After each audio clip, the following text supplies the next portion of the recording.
I met a little fella by the name of Warpug from the Free World League. Loud and very ugly, living his best pug life. Had him dreaming of being a mech warrior pilot, sitting on his grandma's lap and he's fighting composed. The boy was shy away from nothing. That's a jag. Warpug pointed at it. I don't think it's a cat. I think this person might be my dad. That's the battle master.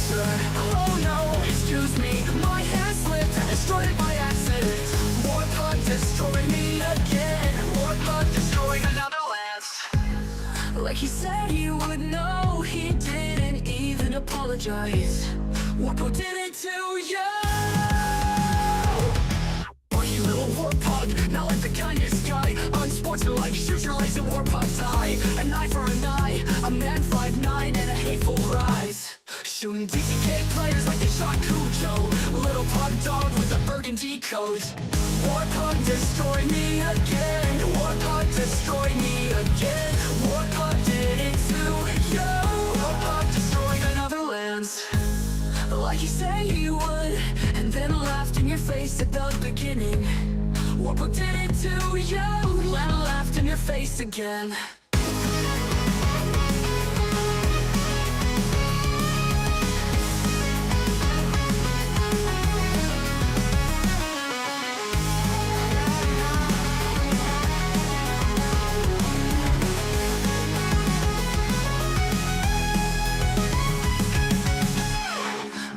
He would, and then laughed in your face at the beginning. Warpug did it to you, and laughed in your face again. Warpugs!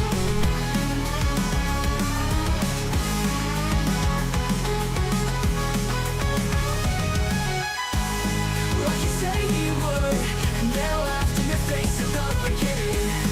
Warpug did it to you, and laughed in your face again.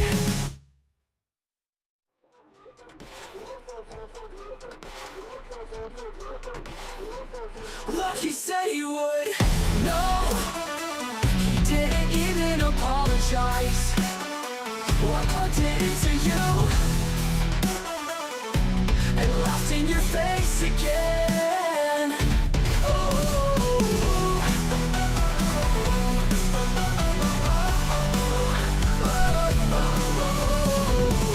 Guys!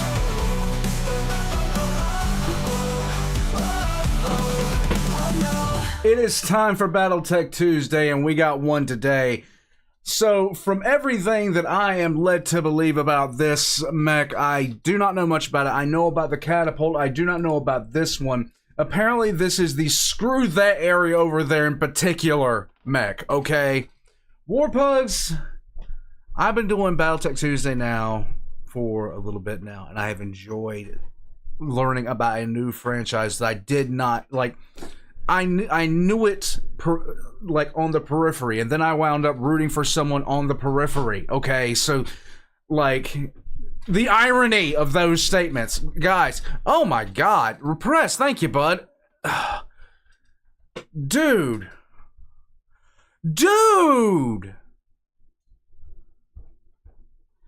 Oh. Have a great stream. Listen. Repress says, thank you, have a great stream, my friend. Can't stick around because I'm busy moving. Wanted to thank you, though. I'm proud to say I'm officially 1 month clean from all substances. Oh, congratulations. Your actions has helped me through the withdrawals big time. Thank you so much. This is the kind of stuff that I love to hear coming out of the community. This is the kind of stuff that I love to hear coming out of the community. What's up? That's great. Like, guys, if you have events in your life, like, let me know about it. I love to hear about stuff like this in the community where people tell, like Black Wolf telling me about his kids, like, every single time. Like, just things like this, it really means so much to me. Like, there have been times that have blown me away. And guys, I'm just like you. I'm just like you. Like, I'm no different than anybody. I just one day picked up a camera and started putting myself out there, and people have come and just spent some time with me, and I appreciate it immensely. Like, hearing stories like this from like you guys, like, it really does something for me, especially knowing that in some way, like, I was there for it, even if I didn't know, or if something happened and you turn for a laugh, or you just spend some time. Oh wow. Hold on a second, my stuff is all twisted up. It was completely twisted up. Your baby cousin has started walking for the first time? Nice. Hey Oliver, I hope you have a good sleep, bud. I know what it's like to be up at 3 a.m. That's me most nights. But guys, like, some people have sent me some people have sent me like emails, like these really long emails, and I sit down and I read them. And people send me their fan projects. I know Holland has sent me some things that he's worked on. The biggest pain that I have is that sometimes I can't sit down, and like, especially somebody sending something really long, I can't look at all of it. But God, the stories like this, Repressed, I am so proud of you, my guy. Me too. Stories like this, like when Black Wolf told me about, he's a father second time over, and how his wife says my favorite word is stories like, Slackers, and everybody else that has messaged me, Kangaroo, like Joe Rogan over here, even though he's a heretic and I need to nuke him regularly, like, it means a lot. It really, really does. Oh my God. Omega, you okay? Like, are you in good shape? I know the Midwest has been torn up. I'm trying to figure out something to do about that. And yeah, Avalon being cancer-free, that is amazing to me. And Alan not being the Alan that I thought he would. There's something else. But guys, these kinds of things you tell me, like, they mean the world to me. Like, I'm just saying, like, this is my community. And although we may never meet face to face, just know that if no one else is rooting for you, I am. And like, I love to hear stories about the things that not only the cool stuff that you do, but like the times like this, like where Avalon came in and celebrated like being cancer free for a year. And yeah, off soapbox, guys. It's the longbow time, all right? We got some stuff to cover. Now, this is from Big Red-40K. We're gonna jump. Yeah, Avalon had cancer. She does not anymore. Screw cancer. Fuck cancer. But this mech, I always enjoyed the catapult myself. It's May the 20th. Refresh my memory, Russell. Refresh my memory, my guy, because my brain is dead. Okay, my brain is absolutely dead. Your historical reenactment of the British territory, Gibraltar. Dude, cool. That is really damn cool. Old softy reacts. Shut up. I'll nuke you just for...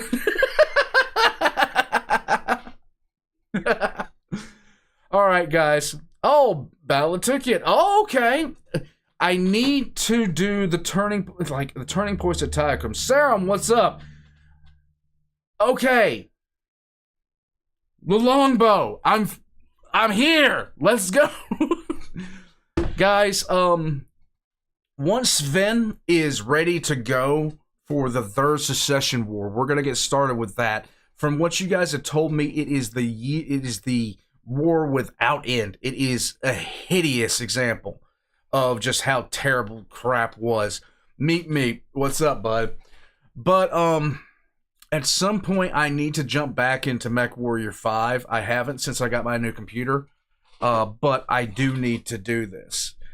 Warpugs, let's get into this. Let's go. It's time.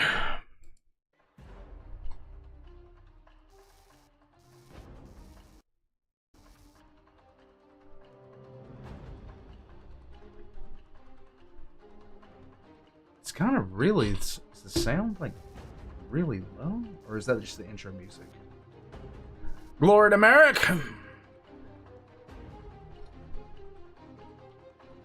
Ooh.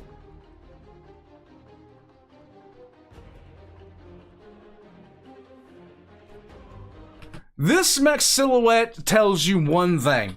It tells you one thing above anything else, okay? Whatever is in those arm pods, you're going to hate it. What makes an effective war machine? I pose this question to you at the start of this video because it directly connects to the subject of this particular piece, but also because it is further attached to it by virtue of its name, at least in a small sense. It is a complicated subject in many ways, but let us try to break down what this query really means, because in reality, it breaks down even further into a series of other questions. Is an effective weapon one which destroys its opposition? Not always. What is the cost to maintain this weapon?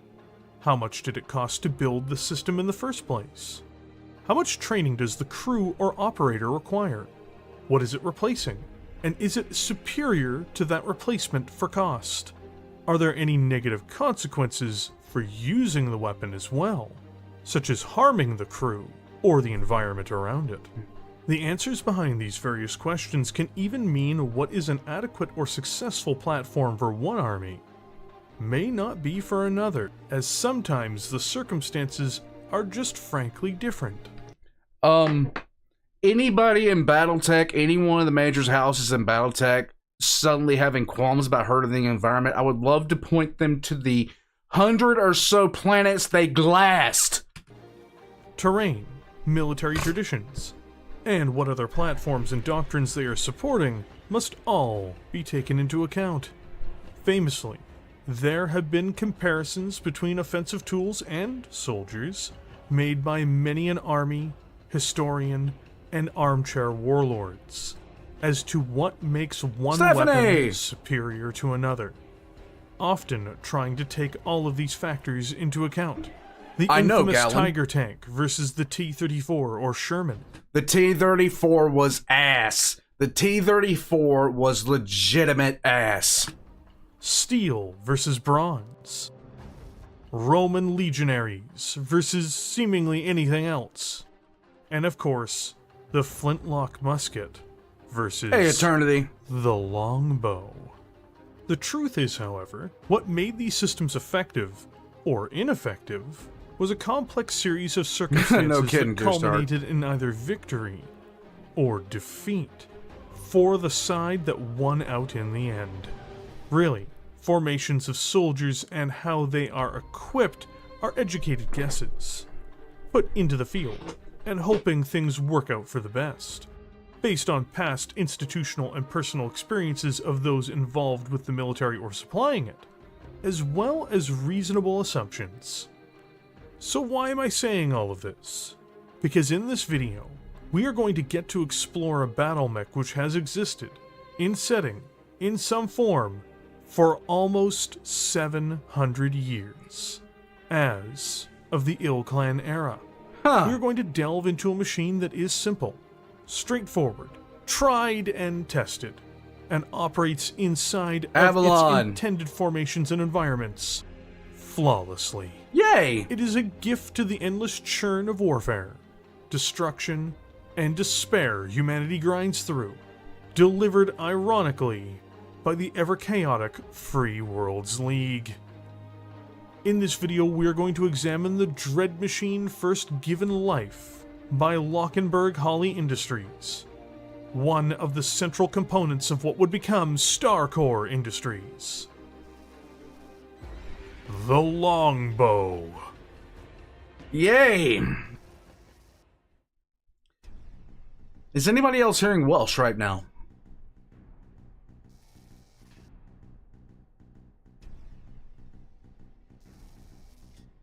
To understand the world that brought such a devastating force into it, namely, the Longbow, we must first look at the circumstances hovering around its creation. By the 25th century, humanity's footprint had grown wildly, and rapidly, over the preceding 3 centuries, with major populations emerging throughout the grand expanse surrounding the Earth. Originally, this had more or less been governed by an entity known as the Terran Alliance, which itself had been born from a legacy supranational entity on Earth. Eventually, managing this ballooning region of space became too much, and this super entity began to retract from its obligations across the stars. New states coalesced together in response. Eventually what would become the Great Houses, as they formed in the vacuum of authority left behind by this receding influence. I really like that map. That is probably the best map that I have seen. I'm just saying. Our LRMs will blot out the sun, then we will fight in the crater. Starting with the Free Worlds League. Very clear distinctions began to appear across regions. New stellar political bodies manifested, and then collided with one another in the chaos of the stars.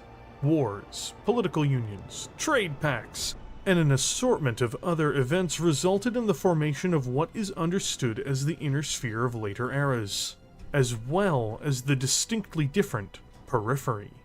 The interior states, and the much more populous and industrially capable inner sphere, would become the great powers of the setting.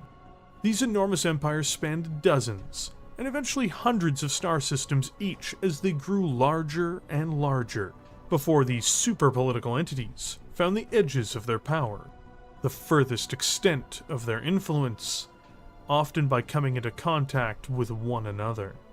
6 great houses surfaced from all of this, rising above their immediate peers, and all adopting some form of neo-feudalism. House Cameron controlled the successor to the Terran Alliance, the Terran Hegemony, which was founded in 2315 and held onto the oldest and most developed colonies in human space, including, of course, the original home of mankind, Terra itself. The first to form of all of these megastates, though, was the Free Worlds League, which unified in 2271, and it would come to be ruled by House Marek. House Davian ruled the Federated Suns, which emerged in 2317. The Draconis Combine was governed by House Carita, and its entrance on the stage of human space was in 2319. The Lyran Commonwealth, administered by House Steiner, was born in Captain Commander 2341. The last great power to materialize was House Liao, who oversees the Capellan Confederation, a state that appeared in 2367. As if this wasn't enough, these grand collections of planets would begin to fight wars with one another. As one does. Eventually, the Terran Hegemony would create the Battletech during all of this, which would proliferate to all the other great houses. This new technology escalated conflicts between the various political entities across the inner sphere and periphery, as they outcompete. No, Oliver. It's Captain Commander. His last name is Commander. Kind of like Sergeant Major. Traditional vehicles consistently, especially in this strategic attack. Whole industries began to be formed around their production, and other resources, like dropships, were modified to better accommodate them. All of these would result in a grand conflagration and a precursor to an era of relative peace. The Age of War, the era in the run-up to the eventual peace that would come to the Inner Sphere, began first as a violent conflagration between the Free Worlds League and Capellan Confederation. As one does. Clash, the one between Marek and Liao, came as a result of a dispute between the Andurian region, and this would set the stage for an entire era of violence. Because once these two Goliaths started trading blows in 2398, war would spread between the rest of the great houses across the Inner Sphere. This entire region of human space, as well as the periphery, wouldn't know peace again until the 26th century. You gotta have goals. I'm just saying. Ricky, thanks, bud. Sorry for being late. My cousin just entered officer training for the Navy and was congratulating him. OCS? Nice. Nice. Very nice. Well, give him some advice from a Navy veteran. Don't wind up in Norfolk. It is in this new age of warfare that the longbow in its most base form would appear. It is a design so ancient that it predates the formation of the company most known for its construction, instead being made by one of its core component organizations prior to its grand merger during the golden age of the Star League. In the final stretch towards the end of the 25th century, the Free Worlds League military had begun to formulate military ideas and doctrines around the use of battle mechs. The League, which at the time was not in the most advantageous position in many senses as compared to some of its larger or more advanced neighbors, began building out its military by constructing knockoffs of the Mackie, as well. To be honest with you, Stephanie, I think the one place, and everybody talks about Centauris, people talk about oh god, now my brain dumped the name. There's been 7 battles for it so far. But up until the Second War, Bella was the one. Bella was the one planet that Hesperus, thank you so much. I was kicking myself over that. Bella was the one planet that was just getting utterly stomped on. Period. I heard that name so much. As replicas of the original version of the Banshee. The League, of course, had invested in making their own locally sourced battle mech designs as well, with machines like the Hector MN01, being used yeah, as their domestically made frontline battle mech. There would be problems, though, in that the League lacked some key roles in battle mech form at this time, despite stealing from their counterparts and their other Steal. Strategically transferring equipment to alternate locations. I love it. indigenous products. The 2 main vacancies the League had were an appropriate Shout out, Battle recon Electrician. battle mech, as well as a dedicated fire support machine. 2 ambitious companies would enter into this space to fill these roles. The outcome of these projects, however, share very different fates. The recon asset would be attempted by Helexan Corporation, with the disastrous boondoggle that was known as the Trooper Light Battle Mech. This machine would eventually become the Flea in later times. I should have said it was the Flea. I thought it was the Flea, but I didn't want to appear stupid. And now I'm stupid. Would see some success in some of its variations over the coming centuries. Though to say that this mech was a ringing success would be a misconception. But unlike the recon role, from the start, it would be Lockenberg-Holly that would create a war-winning, game-changing design in the form of the LGB-0C Longbow. First appearing in 2480, the Longbow was a direct attempt to emulate, compete with, and overtake the Terran hegemony's ARC-1A Archer. In the 25th century, it's important to point out that these battle mechs were in a much more primordial state, in regards to their archaic armored plating and underperforming fusion engines. This meant that both the original Archer and the original Longbow had very different loadouts and capabilities than their much more modern successors. Funnily enough, despite weighing 15 tons more, the Longbow and the hegemony's 70-ton Archer moved at the same speed, with the former simply being more heavily gunned and having more ammunition on board for firefights.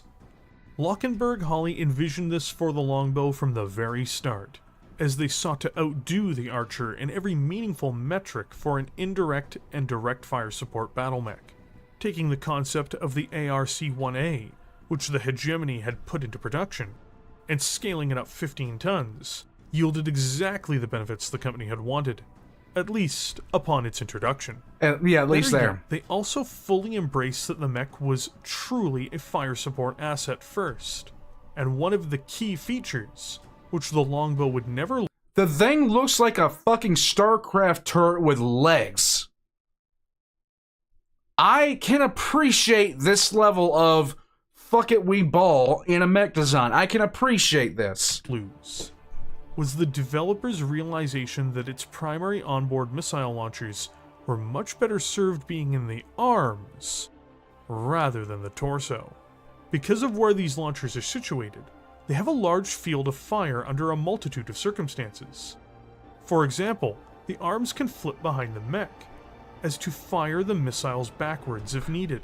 This means that the longbow also had the added benefit of not only having more internal structure and ammunition, but also greater use and flexibility of the primary weapon systems the mech was built around. When the Longbow OC made it into the field, it would perform exceptionally through the Age of War, though it wasn't without issues for the pilot, who in some cases grumbled of its relatively low armor for an assault mech.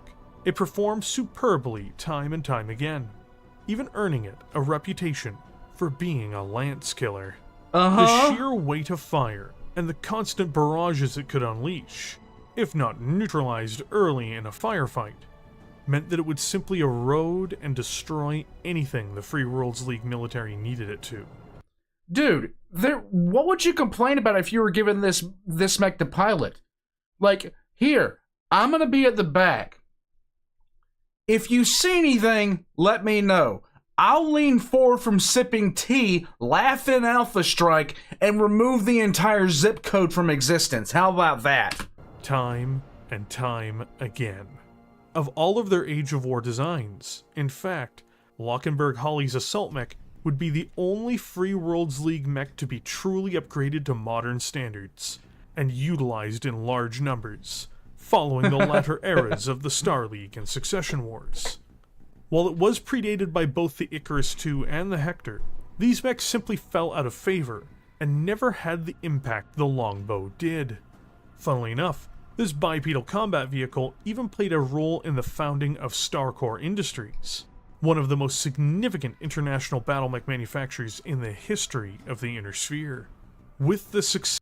All I can envision is, like, text-to-speech and the Exterminatus button and the guy headbutting the button over and over again. Is anybody else getting that general vibe? Because whatever this... I don't know what's in those arms, but I just don't want to be on the receiving end of the finding out phase of it, okay? Success of their longbow lineup, Lockenberg-Holly had a feather in their cap, and a major reputation. With the unification of the Star League in the years following the Age of War, due to the relaxation of capital controls and expanded trade policies more specifically, Lockenberg-Holly would unite with several other corporations from the Terran Hegemony and Capellan Confederation to form Starcore Industries. This consolidated conglomerate would be responsible for spreading the designs of its core components across the Inner Sphere, as it expanded business into every corner of the region. This even included incredible battle mechs like the Warhammer. In fact, one could say Starcore's longevity in the Inner Sphere, and its reputation, can be laid at the feet of mechs like the Warhammer and the Longbow more than anything else. It is truly noteworthy that one of these two key designs came not from the Terran Hegemony's portion of the company, but from Lockenberg-Holly, the humble mech manufacturer on Emrys 4. The LGB-OC not only changed the nature of support mechs in the Inner Sphere following its development and eventual evolution, it even can be considered responsible for shaping the industrial megacorporation that is Starcore Industries. Okay. So okay. So out of all the Battletech factions, who would align where in the 40k universe? Who would go Chaos and who would bend the knee of the Imperium? Well, the Capellans would, of course, wind up in the sway of the Alpha Legion, because they can't figure out who they're backstabbing this week, and neither can the Alpha Legion, so they're a match made in heaven. The Steiners... Gilliman. Just Gilliman. Even though they suck at logistics, the Steiners do, relatively. Karita... probably Russ or the Khan. Merrick would be Emperor's Children. I'm just saying they would be Emperor's Children. They would fall the Slanesh within 5 seconds. You like the Age of War designs because it showed the houses had a lot of innovation? It does. It really does. No, like, there's significant levels of stupidity in Karita, but not Cornish levels of stupidity.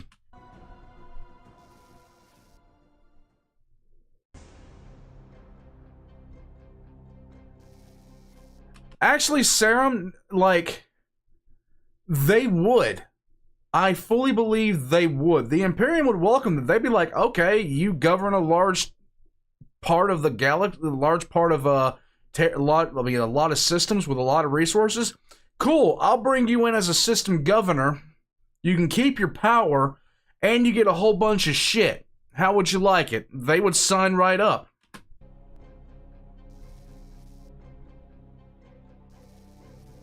An assault mech weighing in at 85 tons. The LGB-OC Longbow is a primitive assault mech originally manufactured on Emrys 4 in 2480, inside of the Free Worlds League.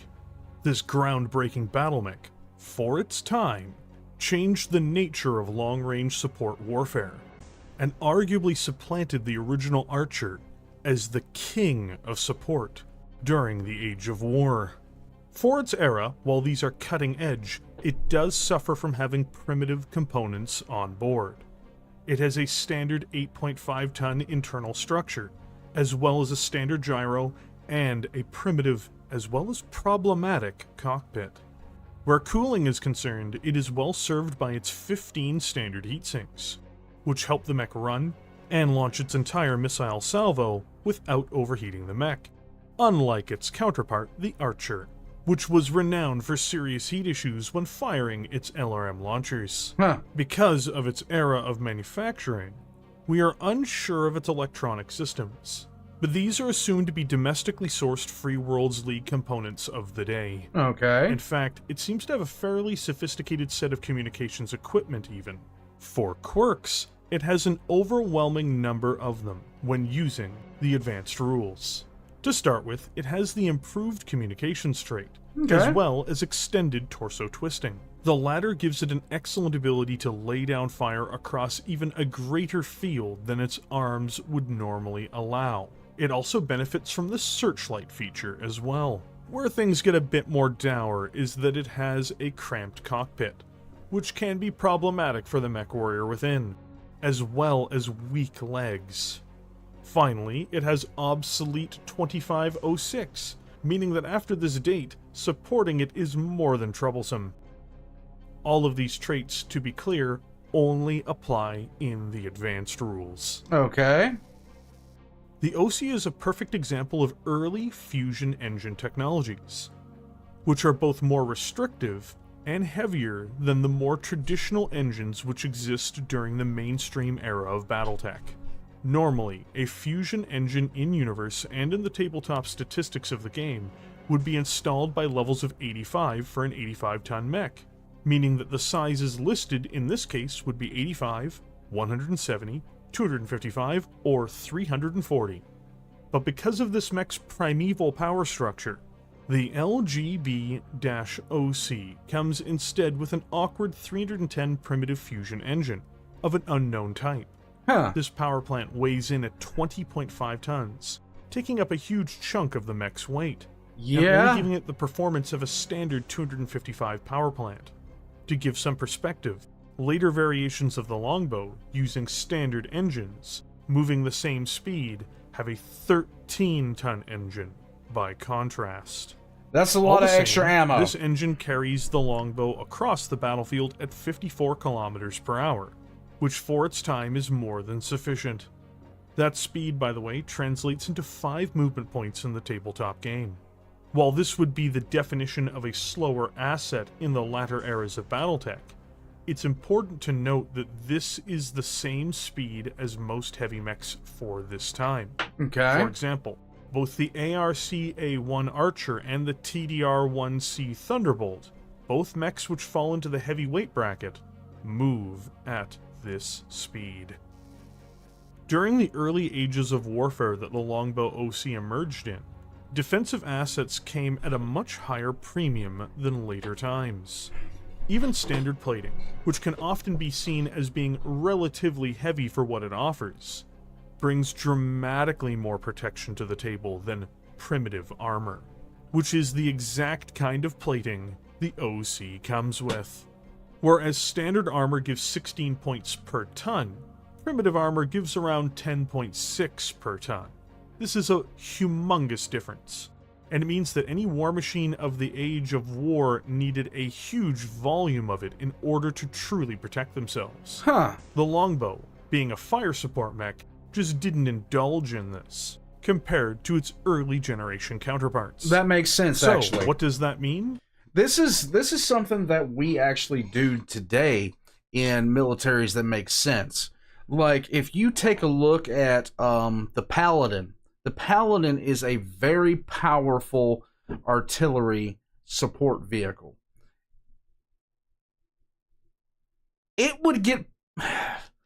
Anything stronger than a grenade is going to go right through its armor.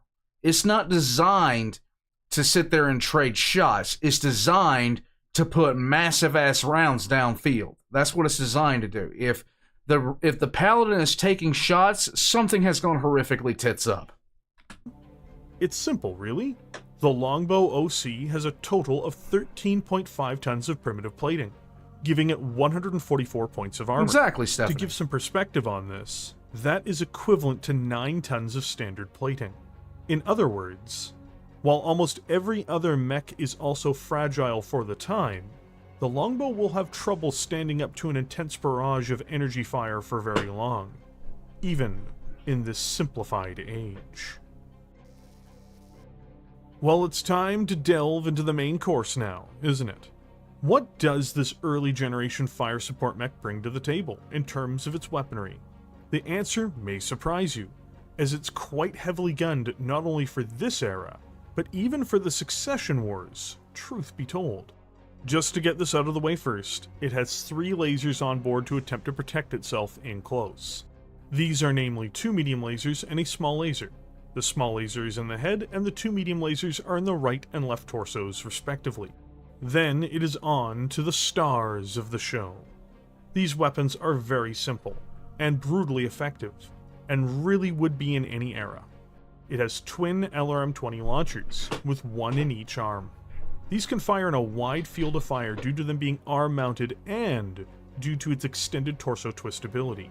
They also have an enormous threat range of 21 hexes, more or less being able to make it rain wherever it is needed. They also benefit from being able to indirectly fire at targets, which is enormously important for this machine being successful.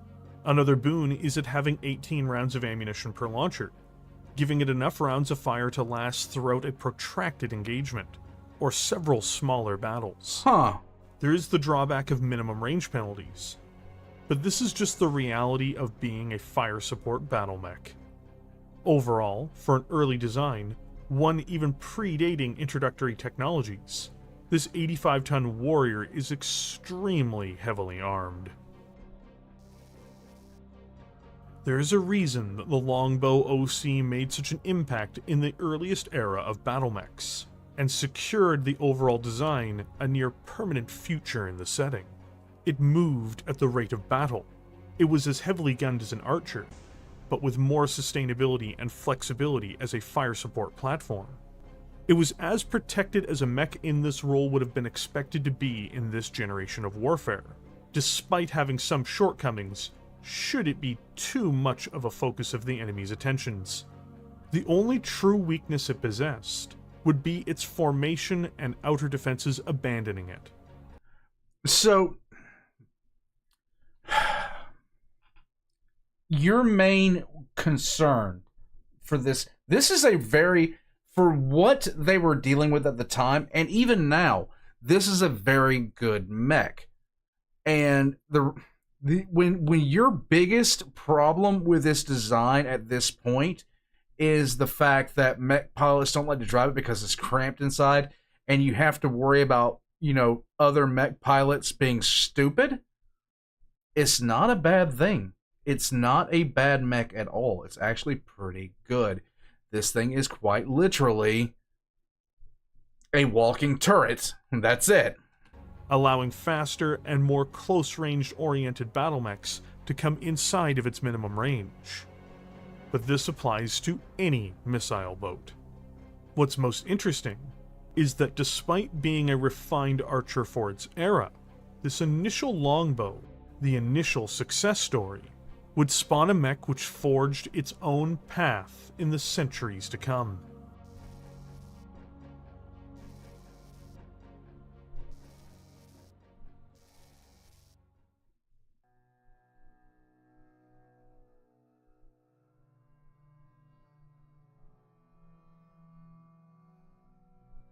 Hi, Cameron. The unification of all humanity into one realm is an obvious path. What I Obvious. don't understand is why we broke up into petty realms in the first place. Agreed.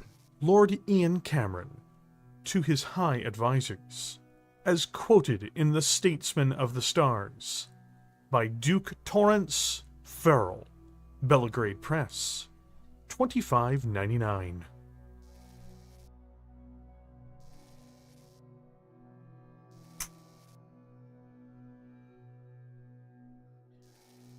You're not The Age wrong, of War Joe. famously came to a close in a reversal as to how it started. 3 wars ravaged the region known as Andurian, and these campaigns were fought between the Capellan Confederation and the Free Worlds League. By the end of the Age of War in 2549, this area would even be described as being, quote, hell with jump points, unquote, given how bloody and brutal the conflict over this disputed region had become.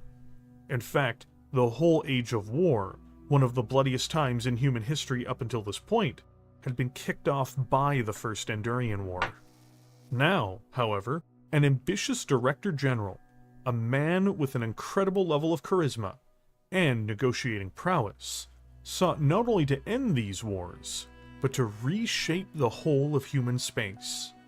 Lord Ian Cameron was this man, and he'd been influenced by the political and military situations surrounding his family throughout his life. As fortune would have it, Ian met a kindred spirit in the much older Captain General Albert Merrick, the victor of the Second Andurian War, and this happened long before Ian assumed the office of Director General.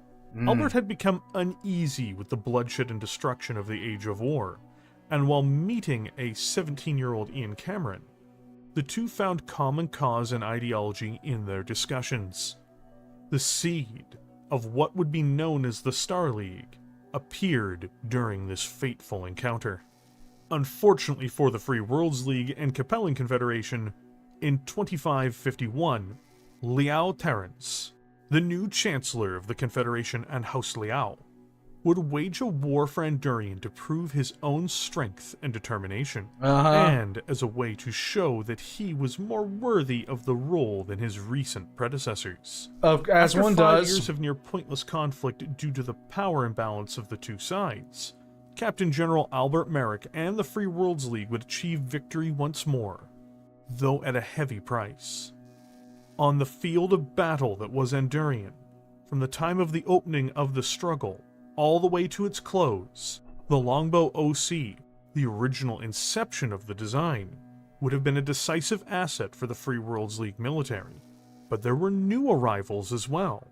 The Longbow would evolve into a form which has yet to entirely pass from the inner sphere since its arrival. A new cutting-edge model, for the time, Okay. the Longbow OW, would emerge from the League.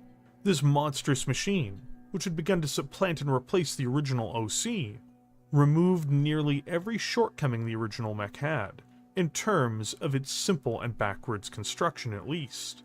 The first of these monsters walked off the assembly line on Emrys 4 in 2529. Unfortunately for House Liao, this was in time for the Second and Third Andurian Wars. The Longbows and Free Worlds League military's victory in Andurian, however, would mark the final triumph of the Age of War, and the beginning of something just as, if not more, catastrophic. Peace would come from a man at the center of the inner sphere, Ian Cameron. Ian had been attempting to negotiate the framework for what would be a united human government under the Star League in secret for some time. Trade, cooperation, benefiting the Terran hegemony the most, of course, would be the vision of the future. Feudal lords could set aside their differences. Peace and prosperity would come to all within the organization, of course. And the periphery would be made to join, whether As one does. Get off my lawn. it wanted to or not. Though many of his initiatives were not met favorably for years. True, Stephanie. Starting in 2551, Cameron was never a man willing to give up. By 2556, only seemingly the Free Worlds League fully or somewhat shared Ian's vision. But this would change with the clear and decisive defeat of the once stubborn Chancellor Liao Terrence. Negotiations on Terra to achieve a lasting peace were started by Ian Cameron, who had invited both of the warring leaders to Terra, though he also wanted to unite the realms in his vision. Through hard negotiations and concessions in abundance from both the Terran hegemony and Free Worlds League, the Capellan Confederation agreed to unite with these two states to form the Star League. This peace and unity were achieved through the Merrics, despite clearly having won the conflict with their neighbors' aggression, agreeing to cede much of the contested worlds to the Confederation that they had been fighting over for some time. Albert and Ian were more than willing to sacrifice for peace and stability going forward. Prosperity would follow. The Star League was born in secret in 2556 as a result. The remaining great houses would find themselves, one by one, joining the alliance as promises were made, or as threats were issued. While Director General and First Lord Ian Cameron's charisma played a significant role in bringing other houses on board, it should also be noted that Captain General Albert Merrick would often play a clandestine or even threatening role as the two worked diplomatic magic to slowly, but surely, draw all peer states of the Inner Sphere into the greater unified entity of the Star League. Yay. But you may be asking, how does all of this play into the Longbow? Because the unification of the Star League, after the Age of War, would see the Longbow proliferate well past the borders of the Free Worlds League, and it would become a staple of every military in the Inner Sphere, and most prominently, the Star League Defense Forces. This 85-ton colossus, first in the form of the LGB-OW, would march with the forces of the now unified Star League to achieve First Lord Ian Cameron's vision of all of humanity united under that Star League, in the bloody and horrifying Reunification Wars. Yay. As I see it, you have two choices. You can join the Star League, or you can join the Star League. Either way, you'll join. Whether you join as a full partner, sharing in the benefits of the League's wealth, or as beaten and bloody slaves forever in chains, it's a decision totally your own. Duke Gregory Webson, Star League Emissary to the Taurian Concordat, 2575.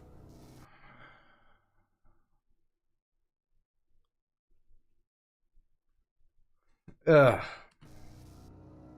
The periphery militaries that stood against the ambitions of Ian Cameron, as well as the other House Lords, were by and large significantly less technologically sophisticated, armed, and equipped than their Great House counterparts, or the SLDF, barring, perhaps as a small exception, the Taurian Concordat.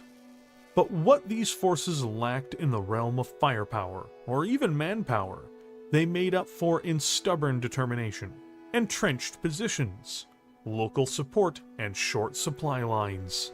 What was meant to be an easy victory on behalf of the Star League, something to be over and done with within a short period of time, dragged into a violent bloodbath that lasted for decades. In the Pollux Proclamation, after sanctions, brush wars, diplomatic incidents, and a series of other insults and injuries, First Lord Ian Cameron even had the arrogance, and perhaps delusional self-centric narcissism, to declare himself the effective ruler and protector of all mankind. I'm protecting all mankind by killing those that I don't want. The Star League stands for humanity. As First Lord of the Star League, it is my solemn responsibility to protect the welfare of that humanity wherever it may be found, be it Cyan or Centico, New Vandenberg or New Avalon, Endurian or Apollo, Castor or Canopus. Through me, the Star League assumes the awesome task of safeguarding the welfare of humanity.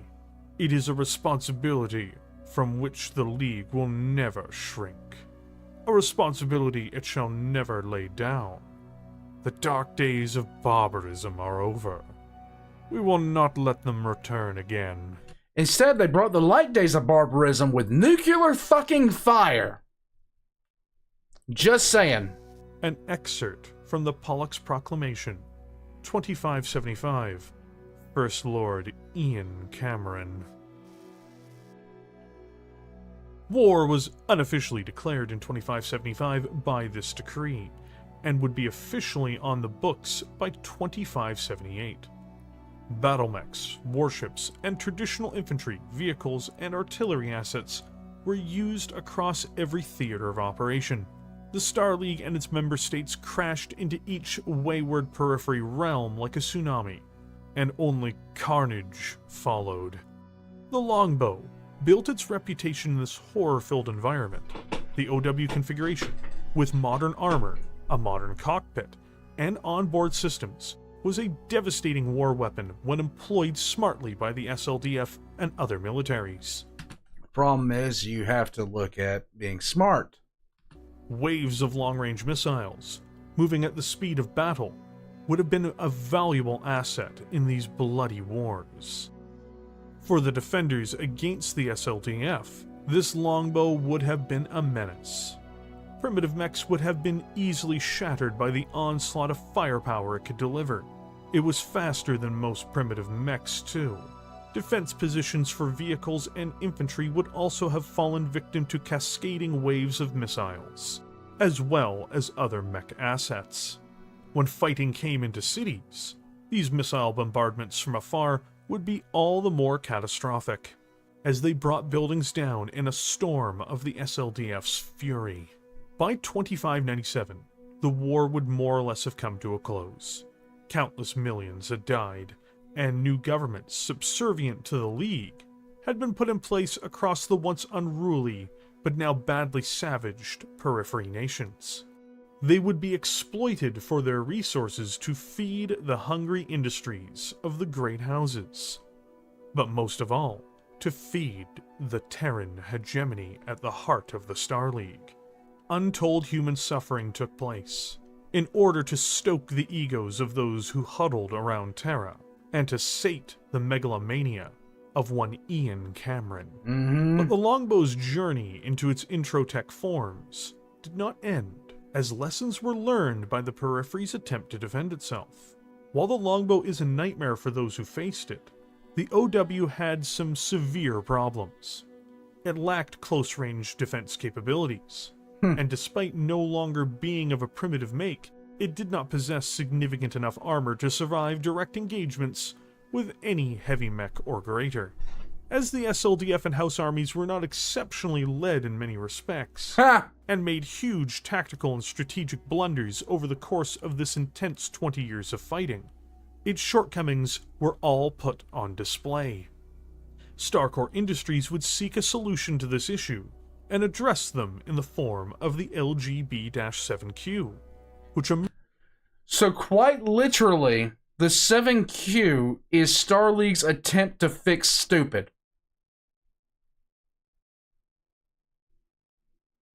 Ha! emerged in 2610, around 12 years after the fighting had concluded in the wars. This new monster moved slowly, but was more heavily guarded and somewhat gunned than its cousin, the OW. What makes these two variants important is that even though they would be surpassed during the Star League itself by more sophisticated technologies that were developed, the OW and 7Q would persist well beyond the Star League, into the Succession Wars, as technologies were lost.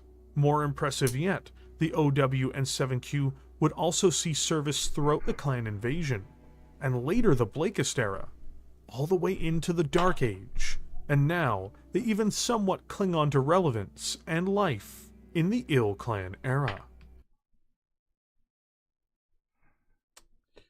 Yeah, the backup was stupid was nukes. That's why they use so many. Yeah, Drifter.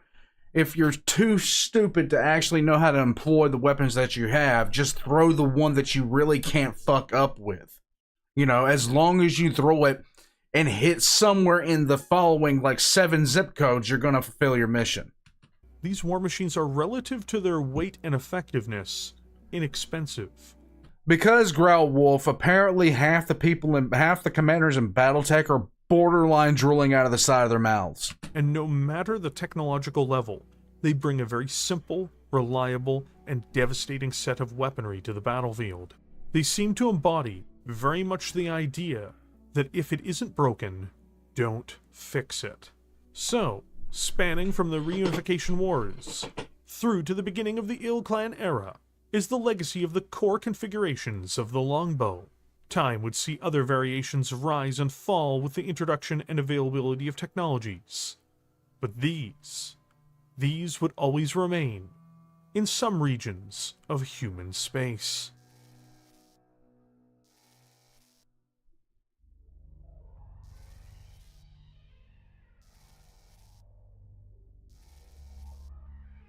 Built as the original successor to the OC, and as the first longbow to appear in its modern form, the Longbow OW is one of the most venerable, still actively produced and supported war machines in the history of the Inner Sphere, with some still seeing service in the Ill Clan era.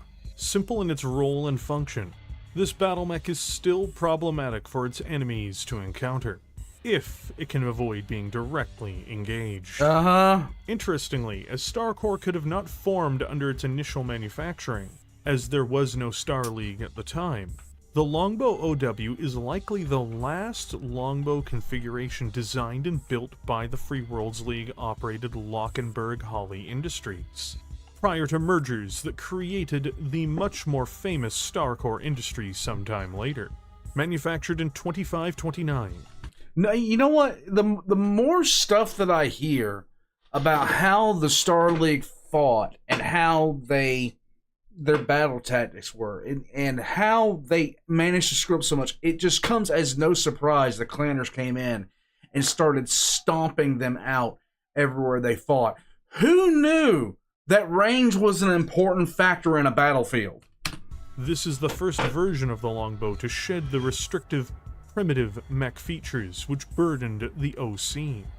So, what does this mean? Well, it means that it has a standard gyro, internal structure, and cockpit.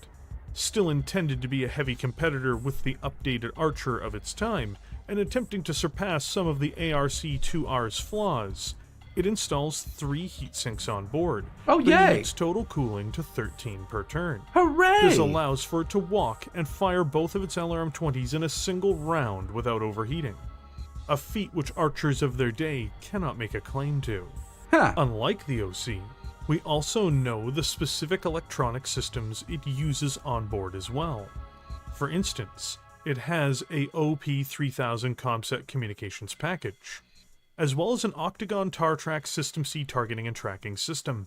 The advanced rules for the longbow are a mixed bag, much as before, but there are some genuine advantages to it. To start with its stronger attributes, it has anti-aircraft targeting, letting it more easily track and destroy air forces on the tabletop. Next, it has Searchlight. For campaign play, it also benefits from being ubiquitous, which can help it in campaign games when it comes to finding replacement parts for the battle mech itself. Unfortunately, though, it also has the hindering effects of having minimal arms. This means, if using the advanced rules, the longbow may struggle to get back up if it's knocked over. Perhaps one of the great missteps of the OW and the designers at Lockenberg-Hawley was their approach to movement for this longbow. While the LGB series is innovative in its own right, perhaps there was too much of an attempt to emulate the ARC-2R in this respect. And the reason I say this is that the longbow sacrifices a great deal to move at the same rate of battle as the heavy mech it competes with. while the more simplified and backwards variations of both mechs in the past moved at a slow 54 kilometers per hour. The Archer would see an upgrade to the new speed of battle now emerging in the latter portions of the Age of War and Reunification Wars, Hooray! which was 64 kilometers per hour. To mirror this effect, the LGB OW installs an enormous 27-ton Strand 340 Fusion Standard power plant, and that does indeed let the mech move at the same pace as the Archer, which is 64 kilometers per hour, or 6 movement points in the tabletop game. Okay. The problem is, the engine is 11 tons heavier than the Archer's, Ha! eating up almost the entire advantage the Longbow series has for being heavier, especially when factoring in its higher mass internal structure as well. While this mobility does help the Longbow keep pace with heavy mech formations, it comes at a steep cost in other respects. Yeah? Perhaps one which would have been better to embrace, rather than attempting to run with lighter mechs. In essence, it tries to have mobility and firepower, but forgets that it is an assault mech chassis. This second-generation Longbow would unfortunately suffer enormously in the realm of protection. Yeah. While its predecessor, the OC, had 144 points of armor, this was during a time where mech plating itself was largely less effective. Okay. The designers, seeing this level of armor as being entirely appropriate for an 85-ton assault mech, in this era of technological expansion, opted to just save the weight. Using new, relatively lightweight standard armor, it has the same protection as its progenitor, to a point, though it only needs to spend 9 tons on plating to achieve it. Hooray. The problem is, 9 tons of armor on an 85-ton assault mech makes it one of the least guarded mechs in the weight bracket ever constructed. Okay. Ideally, and doctrinally, the Longbow is not meant to be in direct engagements. The truth of the matter is, though, the opponents of the Longbow and forces that deploy it don't necessarily want to play the same game plan as their opponents. Everyone on the battlefield is typically, trying to win. Once formations can't keep it out of direct sight of the enemy, the Longbow OW will quickly erode to enemy fire, even from mechs 20 or 30 tons lighter than itself. That's gotta This suck. was noted by pilots to such an extent that it contributed heavily towards Starcore's own next step in the battle mech's design and history. When it comes to offense, the Longbow OW does deliver overall, just because it's based on what came before, though it's not ironically without a few shortcomings even here. Okay. In its prior state, competing with the Archer, the OC came with more ammunition on board. The OW, however, doesn't do this, and instead opts to install more missile systems overall. To start with, it has twin Holly LRM-20 launchers, with 1 in each arm, the same as before. These have 12 rounds per launcher instead of 18, limiting its deployment time, unfortunately. Then, it backs these up with 2 Delta Dart LRM-5 launchers, to add an extra boost to the LRM-20's attack power. These are mounted in the left and right torsos rather than the arms. Okay. They have 1 ton of ammunition shared between the 2 of them, found in the most dreaded of locations for many players, the center torso. Yay! They have 24 rounds of fire effectively each. Finally, there is a small laser found in the head. Why even bother? Why even bother at that point? If you, Oliver, you have a nice night, bud. If you have low armor and a ton of missiles and you put core in there, what is that thing there? A small laser is going to do approximately dick for you. Okay? Absolutely dick. Okay? What's the problem? Well, it generates a lot of heat from firing all of these missiles. It also has no real ability to defend itself inside of the minimum range of its LRM launchers. It is a pure support Emotional mech, support. and Small ironically, laser, yeah. trying to outdo the Archer in this instance, it seems to fumble over itself. It's still extremely impressively gunned, terrifyingly so even, But there are flaws in this image, glaring ones, which pilots will have to try to compensate for when they go into battle. A mistake by their commander could be their doom. Yeah. You have enough weaponry on hand to level a zip code. I'm sorry, if you get hit, you're going pop. Longbow OW Longbow is a flawed approach at being a missile boat, at least for its time. Yeah. It can't defend itself, or even give the illusion that it can defend itself at close engagements. It moves at the pace of heavy formations, but it can't fight alongside them, due to its grossly inadequate protective plating. It has more LRMs than the Archer 2R. But unlike their primitive counterparts, it begins suffering from the same heat problems as the Archer if it uses them. It's impossible to say that the Longbow OW is a bad mech.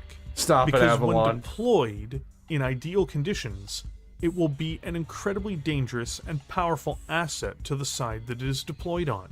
This is why it's still in service, even in the Ill Clan era, albeit in an increasingly sparing capacity.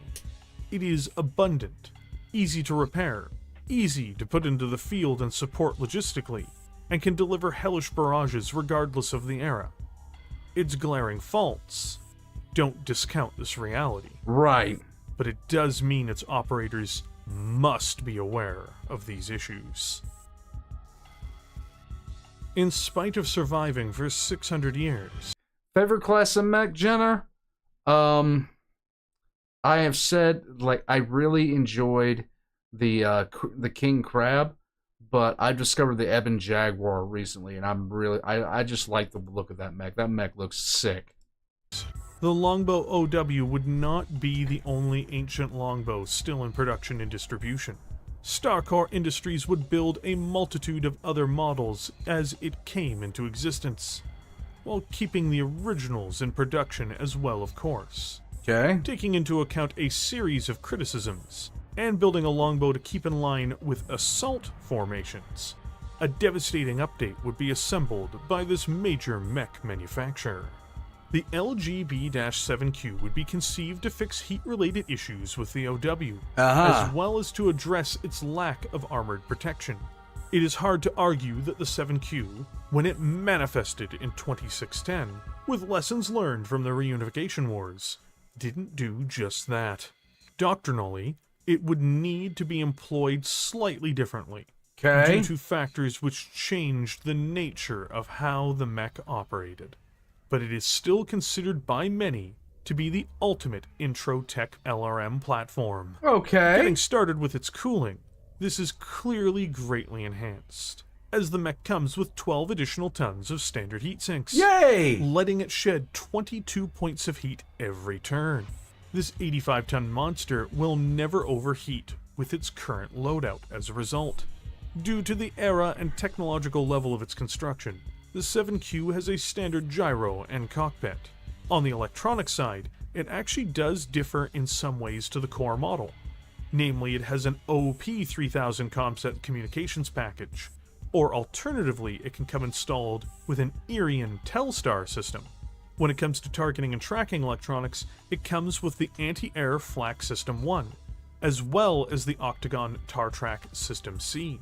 Traits are typically shared across entire chassis for most battle mechs, unless specifically noted otherwise. So the Longbow 7Q has the same benefits and downsides as its cousin, the OW. Mobility is destiny in Battletech. A lightning-fast medium or light mech is going to be inserted into various roles, likely based on how quickly it can move across the field, and this will often inform its loadouts as well. The inverse is true too, however. When Starcore Industries opted to stop chasing after the attributes of the Archer more specifically, it did have a cost to the longbow. Its increased tonnage over its rival meant that Jenner, I actually employ tactics when I do planetary assaults. That means I don't have to use nukes. There were diminishing returns while trying to keep pace at 64 kilometers Hunchback. per hour. The 7Q, however, discards the notion of keeping up with heavy mech formations, and moves at the pace of breakthrough formations instead. Okay. And this has a major alteration to the mech's components in other realms. This change starts, as you can guess, with its engine. As opposed to having a 27-ton Strand 340, the Longbow 7Q has a much more reasonable 13-ton Strand 255 standard fusion engine, which allows it to travel at 54 kilometers per hour, or 5 movement points in the tabletop game. Okay. This slow pace is both an issue and not an issue. Much like its cousin, it's not meant... Let the lighter mechs go up front, get the attention, and then all of a sudden you rain down literal hell on them. It's a win-win in my idea. to be on the front lines per se, so it's less likely to need that mobility. But that also means that it can't keep up with lighter formations. Still, when enemies are dug in and a battering ram is required, this lumbering behemoth appearing across the battlefield should give anyone pause. The biggest single change to the 7Q, beyond its cooling, is frankly its defense. While 9 tons of standard plating is deeply inadequate for an assault mech, and even most heavy mechs, 14.5 tons is most definitely not. With this volume of plating, the 7Q has an impressive 232 points of armor, almost 100 more than the prior entry in the design. It makes the Longbow a walking fortress in comparison to any heavy mech, barring such examples as the ever-famous Orion. This also means that the Longbow can weather fire from direct engagements for long enough to either be rendered assistance, or to simply blast its opponents into scrap before moving on. What's fascinating about the Longbow 7Q is not so much what changed between it and its cousin, but rather what doesn't. While it no longer overheats, it functionally has the same weapons, barring having 2 Kara's Arms medium lasers installed to replace the small laser. This weapons package now goes on to benefit from no longer overheating the mech under almost any conditions, Hooray! but having the drawback of having the same more limited quantities of ammunition.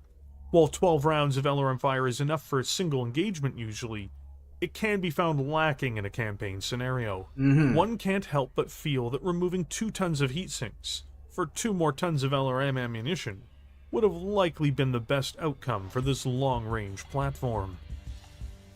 The real question is, when looking at the 7Q, did it solve more problems than it created? The mech moves slower, and can't keep pace with heavy and mainline battle mech formations. It's an assault mech, though.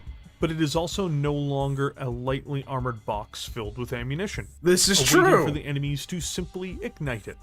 Instead, it is a heavily armored battle mech, and one with an abundance of cooling equipment installed on board, resolving its other major issues, to be clear. All of this came at the expense of only really fitting into a breakthrough formation due to its slow speed. This is a much better design overall than anything I've heard before. Because if you try to make something like this fit a role it's not designed to go into, of course it's going to suck. Of course it's going to suck. This seems like the best design for the Longbow right here. Because I don't need a Longbow to run in as fast as a Locust.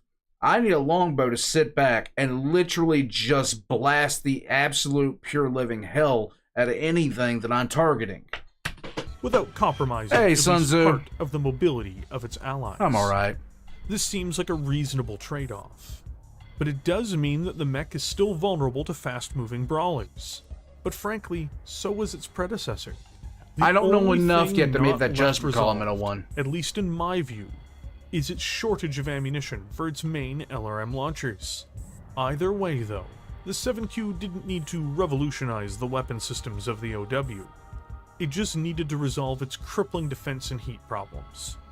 And it most definitely achieves that. There is one final thing for me to tell all of you, Okay. and that is that there is an 8C model as well, which was manufactured in 2615. And the only meaningful difference is that it removes 2 heat sinks to install 2 rear-firing medium lasers. Huh? Okay.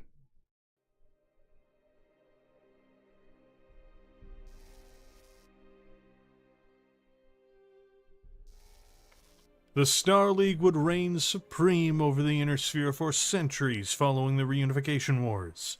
Major international corporations would start spanning across this superstate, including Starcore Industries. During this time, with only a few exceptions like the Commando, Dragon, and a scattering of other national battle mechs, most war machines would end up finding their way into the Great House's inventories, as well, of course, as the SLDF, Okay. as trade restrictions were lifted.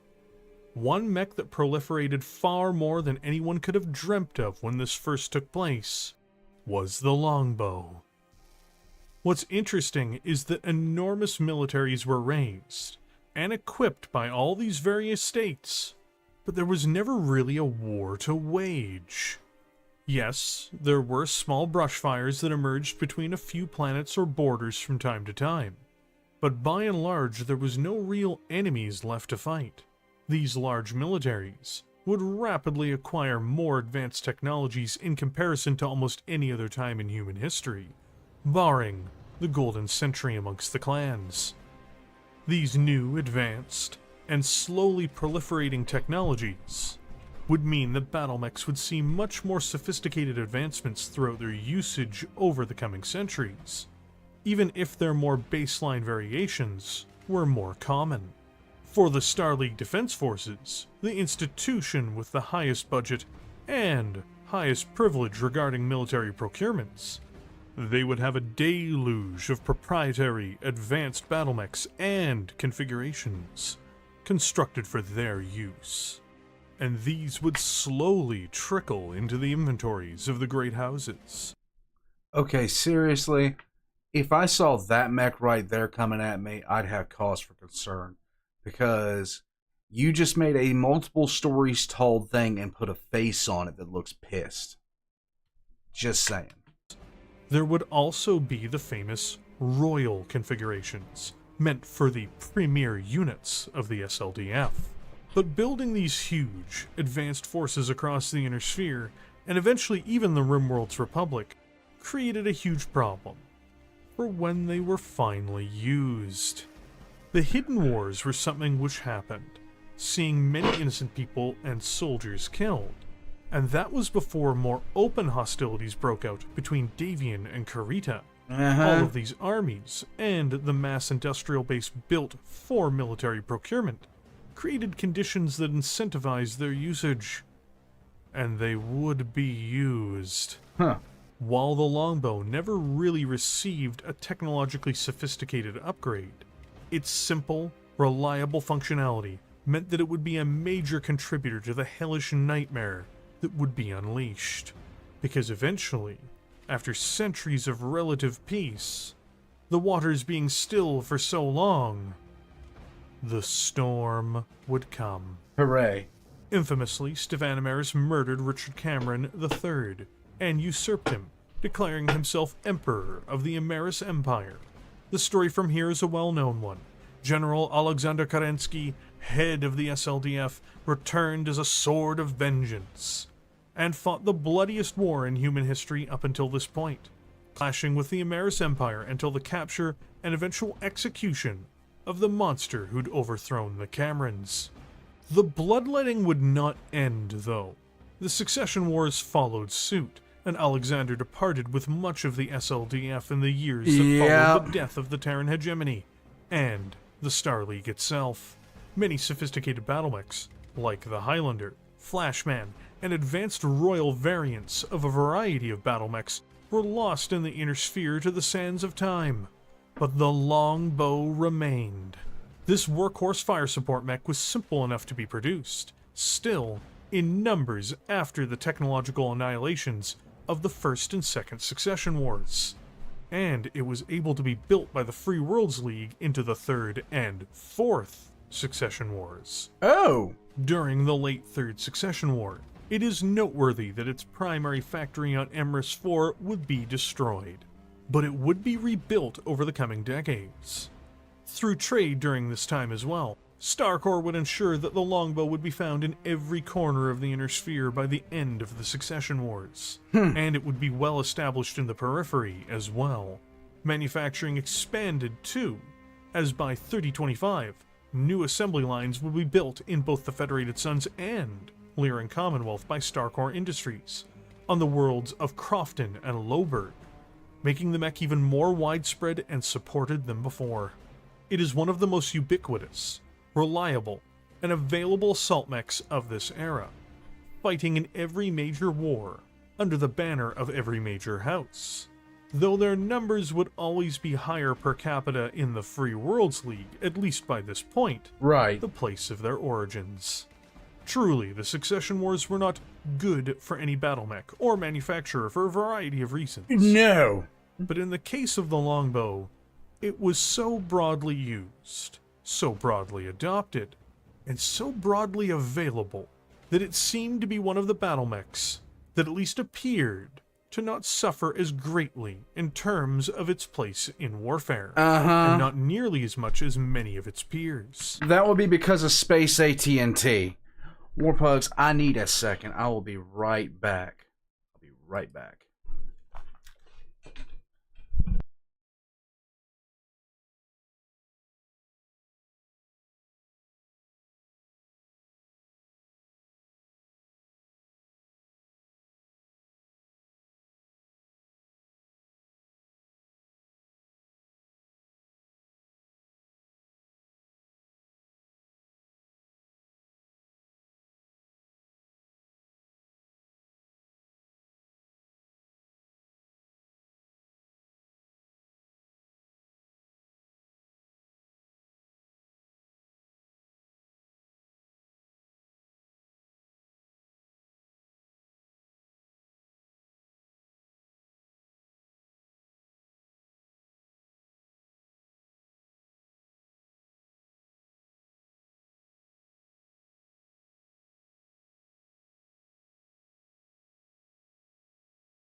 Ah, yes, the dangers of pissing off the space Amish meant that your long-distance plan would be canceled, and your technology would go the way of the dinosaur. Because remember, kids, the space Amish don't want anyone finding out how Jebediah made the plow. So they went about destroying that and making a religion out of it. Good stuff, though. There was really no risk of extinction, in other words, for Merrick's missile monster. Though, the battle mech would be tested as never before in 3049, when the clans invaded the Inner Sphere. During Operation Revival, as the clans would call it, Inner Sphere mechs, often centuries old, having received nothing save perhaps quality of life changes, barring extremely rare Helm memory core upgrade kits, were little different than the mechs that existed in the early Star League and the late Age of War. They were pitted against clan battle mechs that were of a level of quality and technological advancement that far exceeded even the Star League's cutting-edge mechs seen at the end of the Ameris Civil War. By contrast, Yeah, I'm Messiah. It's under siege right now, yep. Wolf weighed 10 tons less than the Longbow 7Q, for instance, the preferred longbow of the age, and outgunned this assault mech comfortably. And worse, the clan mech could move almost double its pace. This was replicated across the clan roster. Inner Sphere mechs, including reliable warriors like the LGB series, were shattered by these new, innovative, fast, hard-hitting battle mechs, while the longbow could still perform its vital job, and do so well. True, Stephanie. It also simply suffered from being undefendable by the rest of the formation around it, But Stephanie, that had to be one big-ass garage. as the formation it was deployed with couldn't defend themselves, let alone their fire support assets. Fortunately for humanity, as the war dragged on, the Inner Sphere would develop new tactics and new means of dispatching these technologically superior, but numerically inferior foes. Clan Jade Falcon would feel the wrath of the Federated Commonwealth on Twycross, losing the Falcon Guards and all other defenders on World, for instance. The most important reversals, however, appeared in the Draconis Combine, where the dragon would achieve victories, thanks to the military cunning of the Gunji no Kanri, Karita Theodore, on Walcott and, most importantly of all, Luthien. In the latter of these battles more precisely, the Longbow, one of the most common assault mechs and fire support platforms in the Inner Sphere, would be on the victor's side, shattering the sword of both the Nova Cats and Smoke Jaguars. Even with the clan's speed and superior technologies, this experiment of warfare would show that barrages of missiles, fired by the forces of the Inner Sphere in multiple battles, with numbers on their side, would prove that well-defended positions, screened by a multitude of light, medium, and heavy mechs, would have a battle-turning effect, even in the thickest of fighting.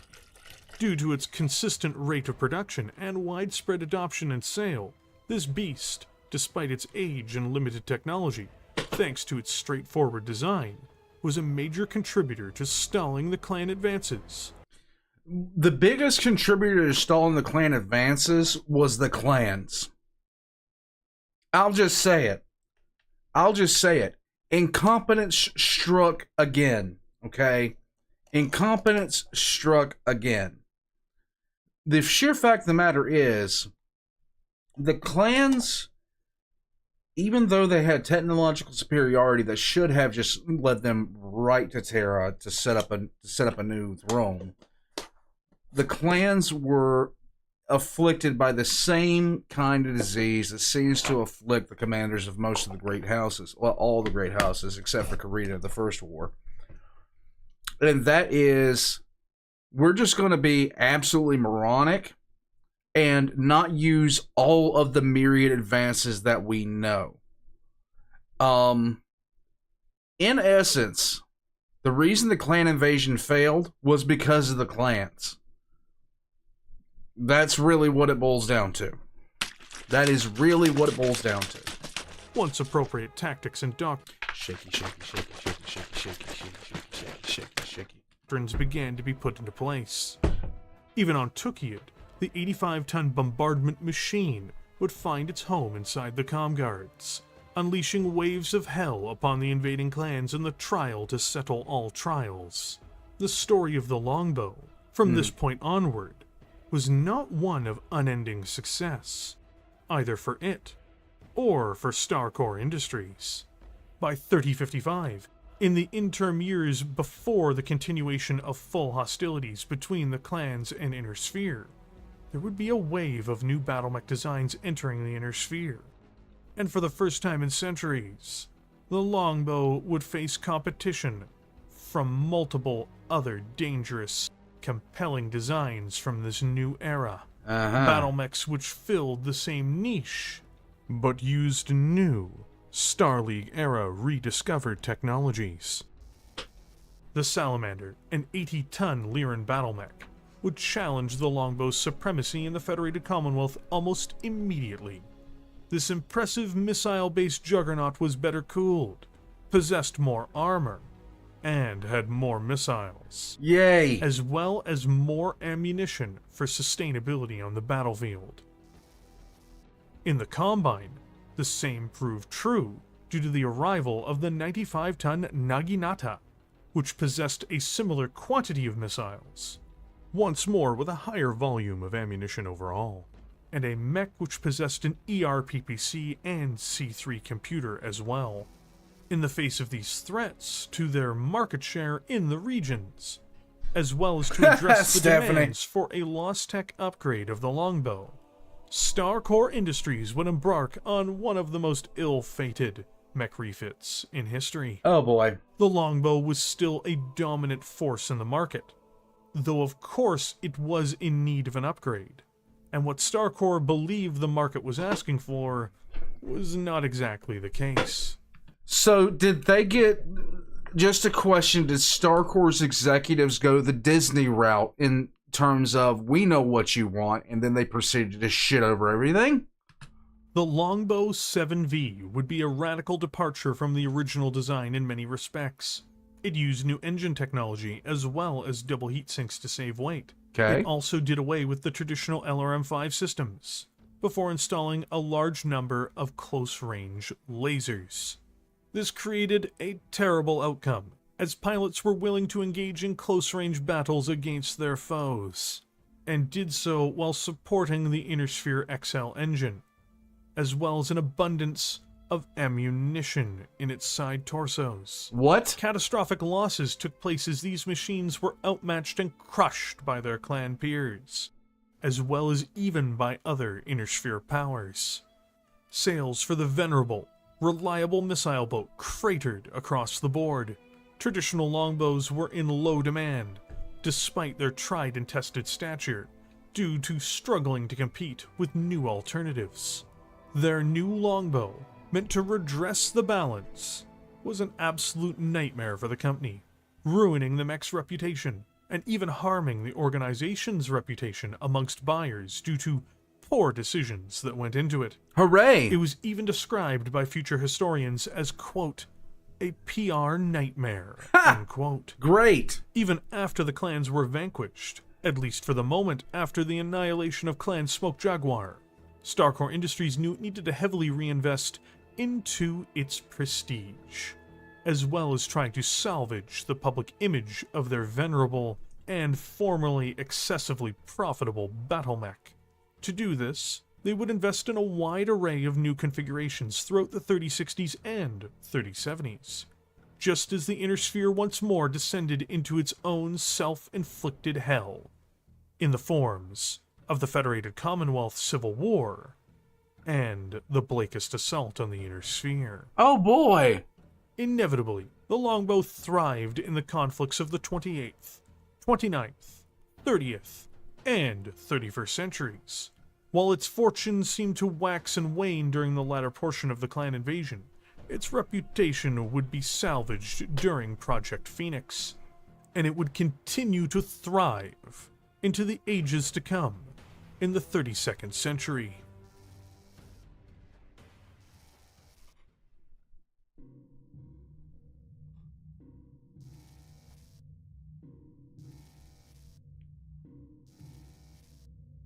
Perhaps one of the most ill-fated variants of the longbow, the Longbow 7V, simply incentivizes its pilots to take foolhardy actions, or to overestimate their own survivability. In this brief explanation, we are going to look at, principally, why this is the case. It maintained a standard internal structure, gyro, and cockpit, as one would expect from this era, and due to it lacking the critical space necessary to utilize endo steel.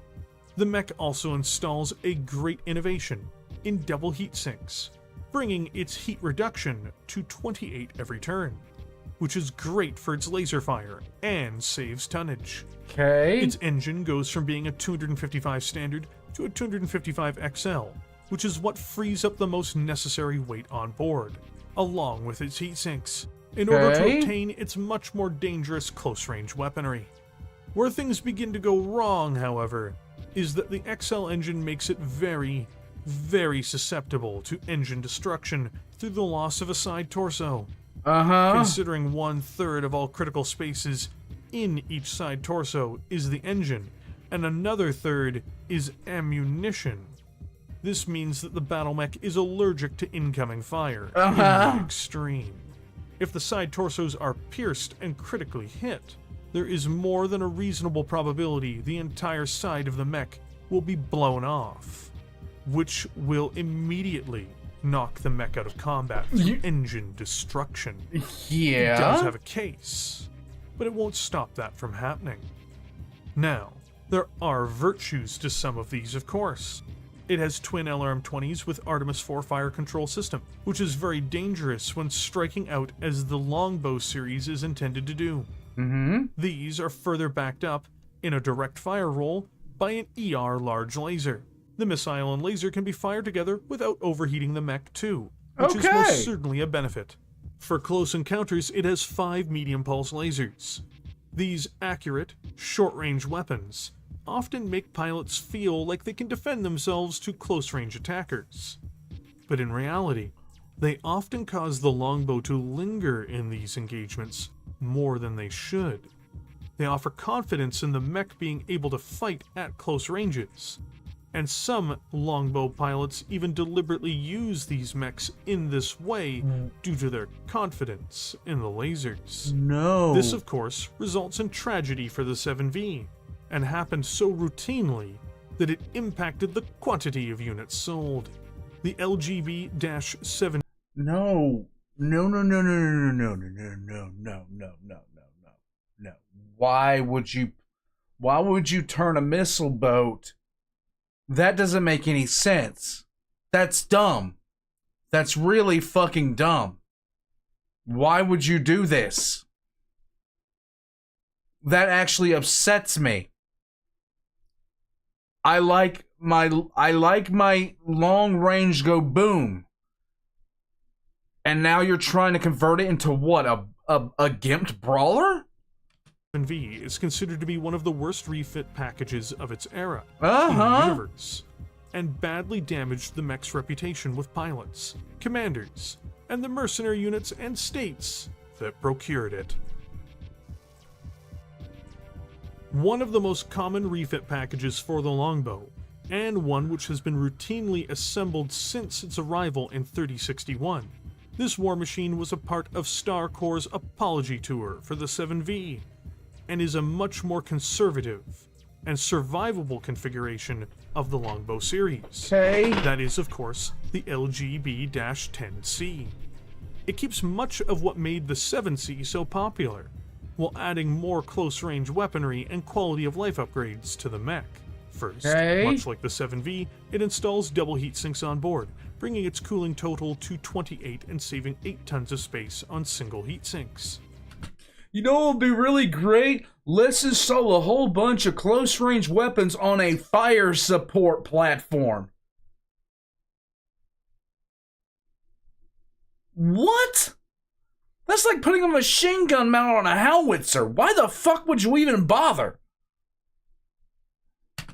It maintains 14.5 tons of standard plating, and doesn't utilize endo steel, once more saving on critical space.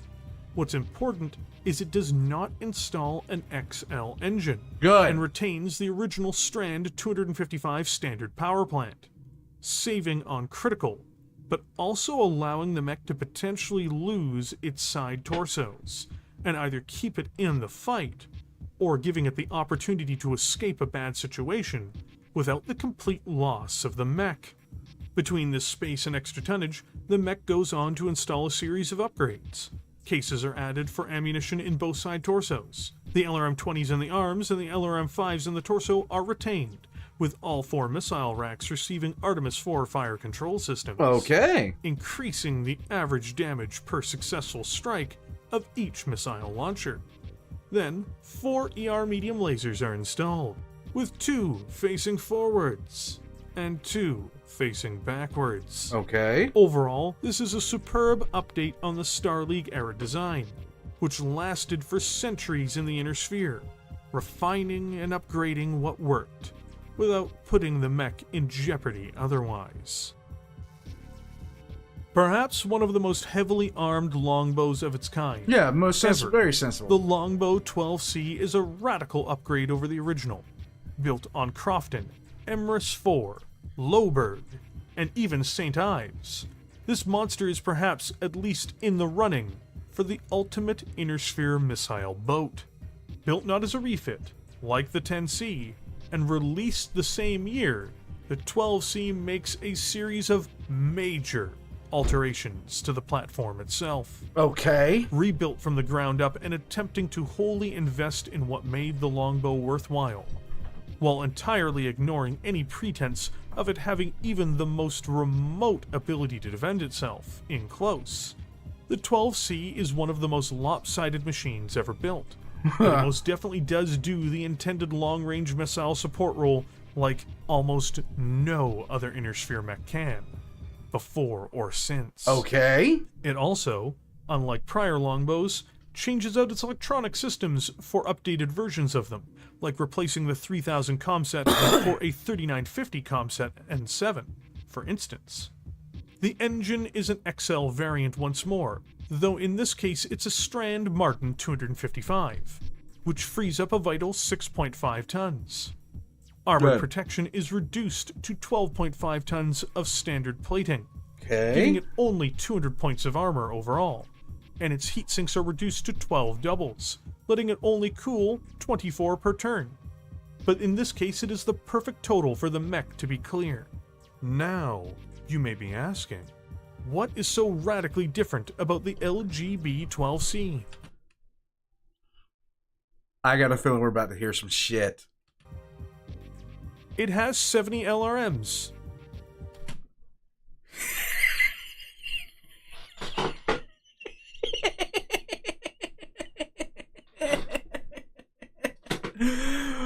Well.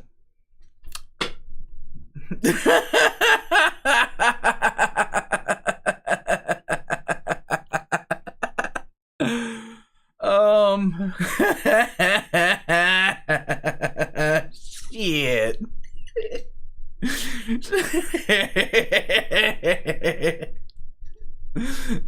Yeah, M1. Jesus. That's right.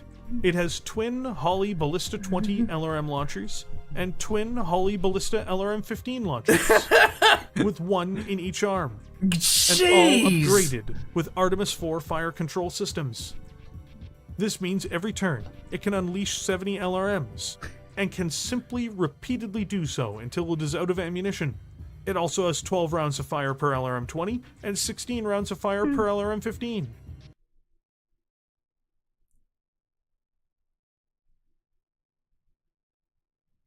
Scouts have reported enemy mechs. Which grid square? Don't you want more accurate targeting information? I don't fucking need it. I just don't, okay? It's like, I'm about to level everything.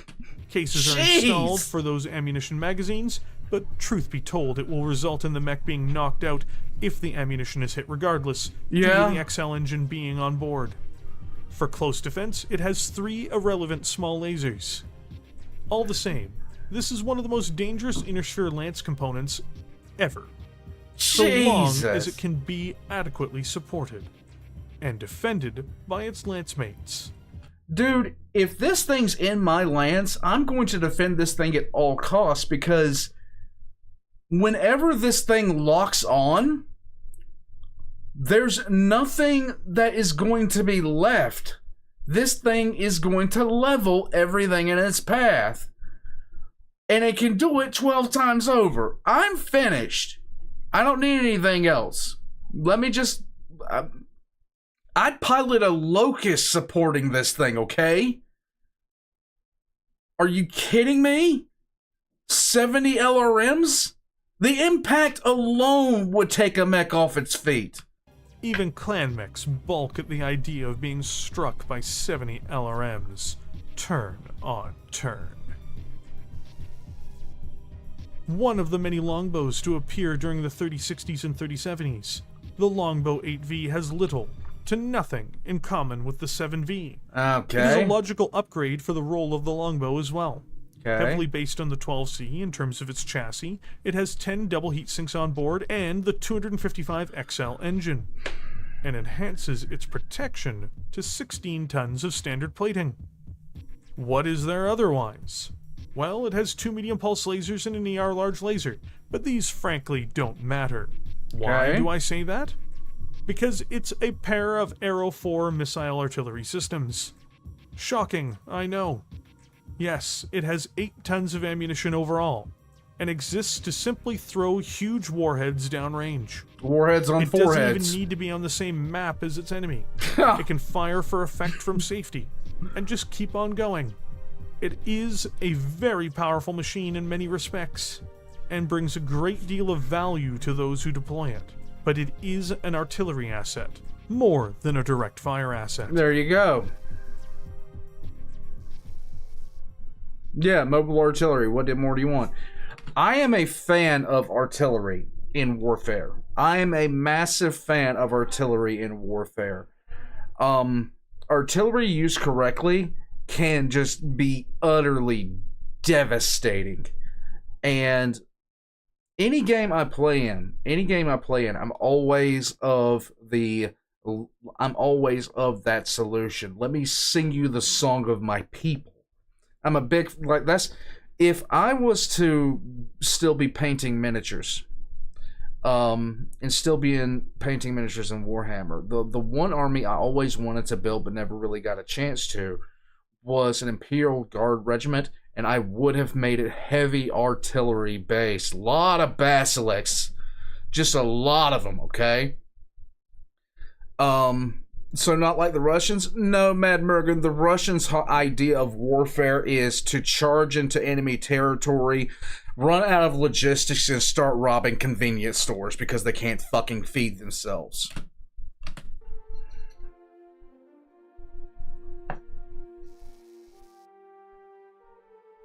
"32nd Century Fox." The world of Battletech would change radically with the Blakest assault on the Inner Sphere. The outcome of this never heard would be of this. Devlin Stone, the hero who helped put a stop to their madness. I know, Matt. Becoming the founder and leader of the Republic of the Sphere, until he was cryogenically frozen. For the Longbow, however, this eventual chaotic century would be business as usual. When houses and mercenaries start wars, it is always good business for Starcore Industries. Yay! There is a catch, however, at least in this case, for the Battletech, and that is that the border shifted a great deal before and during this time, changing who owned many worlds that manufactured the Longbow, but not who owned those facilities legally. What the hell happened to the Free Worlds League? What the hell happened to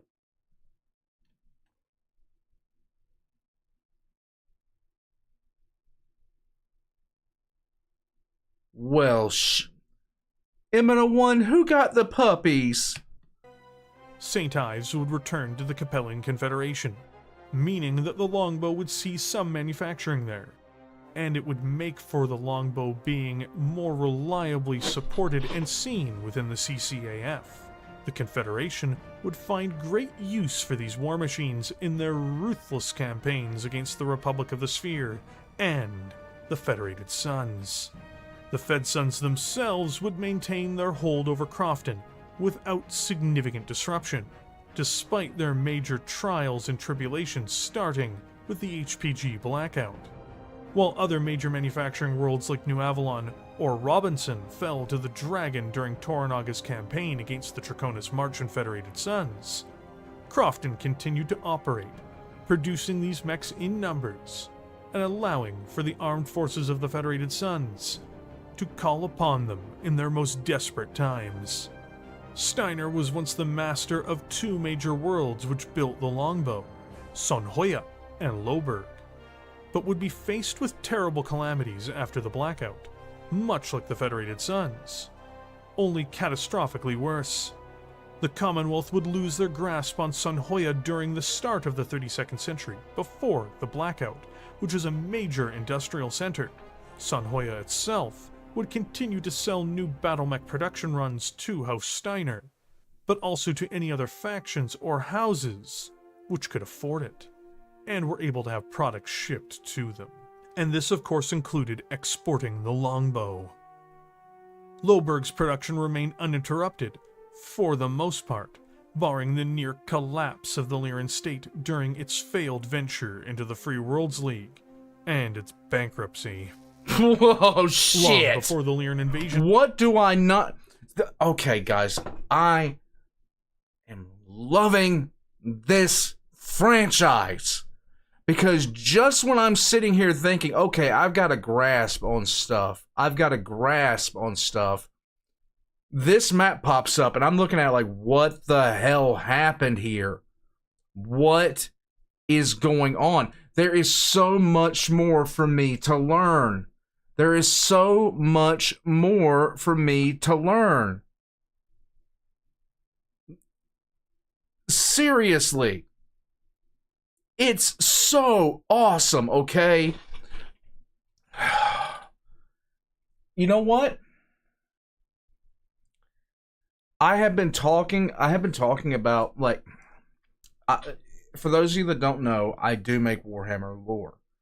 I haven't in the past 7-8 months, but I recorded a video for something called the Revenant Legion last week, and I've been working on editing it. But I have been talked to about doing Battletech lore. And I can tell you, I would love to dive into this shit. Flat out. Let's go.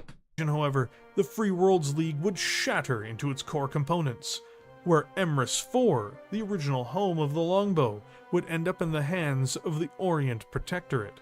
The fragmenting of the League can be largely laid at the feet of Thomas Merrick, the master of the Word of Blake, and Thomas Hallis, his body double, who allowed the League to be infiltrated and subverted on multiple levels, and centralized all power in the office of the Captain General. Nice. Regardless, the Protectorate would inevitably be the heart of the reborn Free Worlds League in the decades that followed, with the destruction of the Merrick-Stewart Commonwealth at the hands of the Steiner-Wolf Alliance.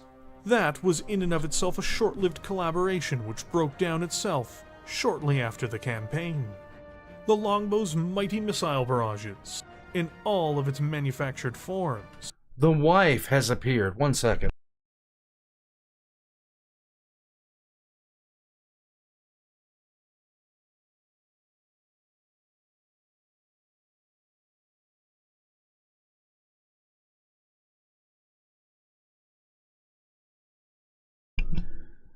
I was just like, this whole series, I'm gonna have to try to buy a book on this, because this, like, I thought this is the Dunning-Kruger syndrome here. Okay, this is Dunning-Kruger. Okay, wait. They have requested bird. They have requested bird. What? She doesn't want to get the bird. She doesn't want to get the bird. They have said bird tax, babe. They have put down the bird tax. She's angry. I can go get one. Seriously, I think I need to do something with this. It would be fun regardless. Let's go. Would be a major contributor to the reborn Free Worlds League military. For all of its flawed actions following the rebirth of the League, it would be a part of the ducal armies which attempted to restore the League's hold over the Wolf Empire in their assaults on this weakened Wolf holding, while the central government sat by I do and have it, did JR. nothing. Now, shamed and humiliated into action, perhaps the Free Worlds League government will find some success in their campaigns against the Wolf Empire, and will restore the League to the core territories it desperately needs, while liberating its citizens from the abject tyranny they find themselves in. Or perhaps it will simply be too late, as it is said at the... Fat hen. Oh my goodness. Get a big old fat hen, Okay. and you get Raven. Okay. Oh, it's got beautiful wings. Okay. Okay, come here. Come here. Whoa! Jumping on the keyboard. Stop typing. All right. Well, okay. Glory to Merrick. Glory to Merrick. That's Raven. Okay, so. I haven't named the big hen yet. She's got really pretty wings too, but he's got beautiful wings. There we go. Boy and a girl. There we go. Here, hold this one. Raven. Okay, I'm gonna turn this way. Okay. Here's one. There you go. The hen's name is Merrick. Glory to House Merrick. She tried to fly into the screen. I know. She's doing that right now. Glory to House Merrick. Show her wings. Turn her sideways. Look at that. How beautiful her wings are. Look at that.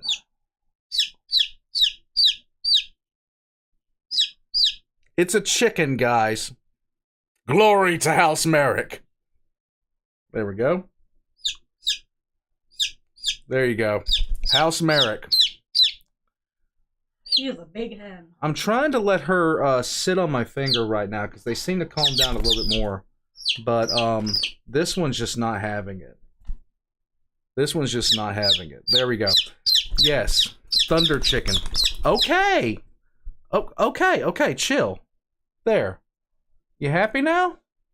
Yeah. Great. Good. Great. Give me a paper towel. Now this one you guys are probably going to like a little bit more. This one is a rooster, right? Yeah, that one's a rooster. This... Show the butt, you can tell. Look. No, Chicken? stop it. Stop. They don't need to know this. Chicken has a tail started. The roosters don't get a tail as fast. So show the rooster's butt. I'm not going to show the rooster's butt. Show the Fox, rooster's butt. Fox, stop it. What?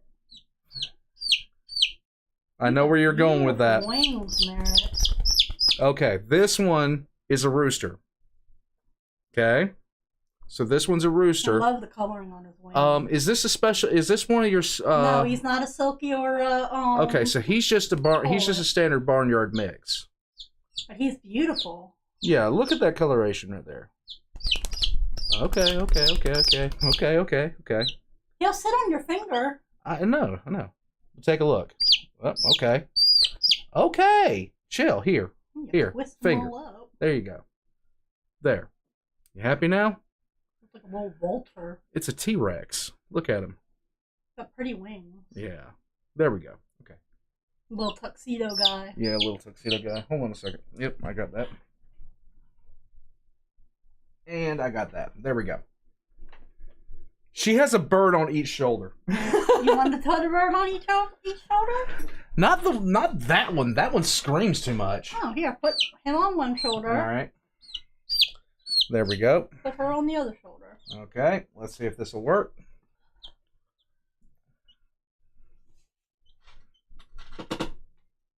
Glory to House Merrick.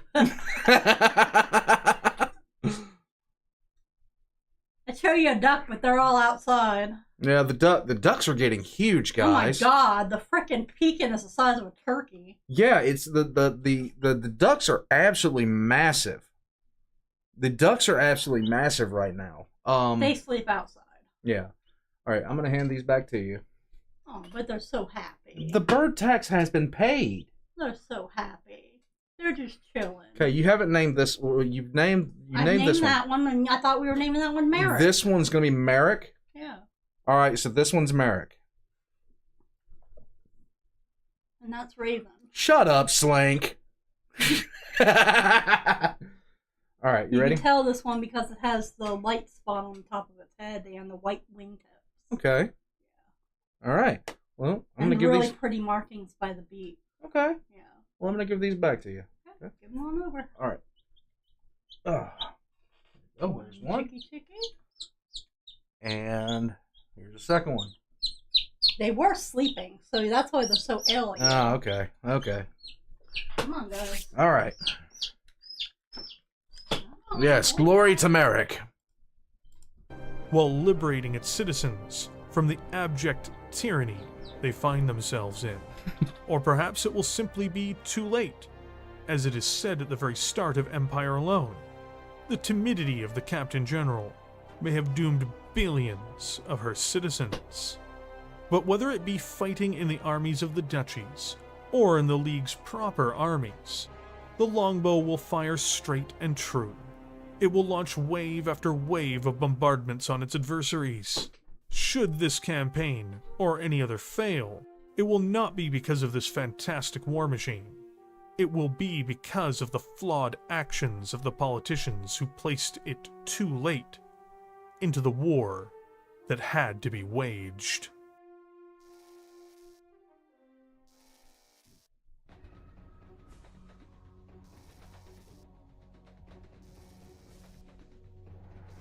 $14Q. An update of the Longbow OW, much like the 14V series more than anything, The 14Q makes a series of changes. This 85-ton, expensive beast is meant to be more versatile, but at the expense of accuracy for its missile bombardments. Built in 3103, it is the first new variation of the longbow to appear in the 32nd century. The mech also has the same general chassis features, save one, which is that it installs a 340 XL engine, which increases Yo, its when you have a speed, nice night, bud. allowing it to move once more with heavy mech formations. The problem, of course, is that this does make the mech more vulnerable to engine destruction.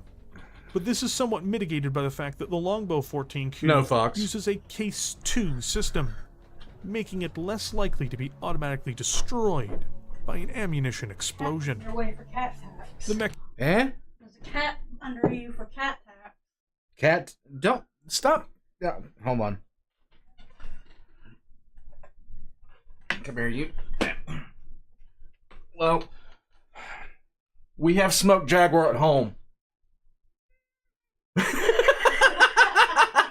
That face, God. That was a screw you cat face if I've ever seen one. is nearly identical to the 10C in many respects. The ER medium lasers are the same. Its LRM-20 launchers remain in place, but lose their Artemis fire control systems. Where things diverge is the removal of the LRM-5 systems on board, in exchange for MML-5 launchers, each with a mixture of LRM and SRM ammunition.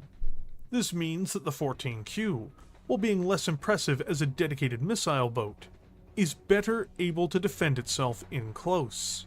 Okay. It is a mech which is a better compromise than the old 7V was, but it is still a mech which should avoid close-range engagements altogether. A major brawl in close can be this mech's downfall, even with the addition of SRMs. One of the biggest departures from the original Longbow, but still heavily missile-focused, the Longbow 14V is a unique, almost brawler-like battle mech. It makes dramatic changes to the mech's performance in many respects, notably with it being one of the few longbows to entirely discard its major LRM racks. Why? Beyond this, it has a Strand Martin 340 XL engine, helping it move at speed once more, as well as a full 16 tons of armor. It also maintains its cooling with double heat sinks, letting it reduce heat per turn by 28. For weaponry, it shares little to nothing in common with almost any other longbow.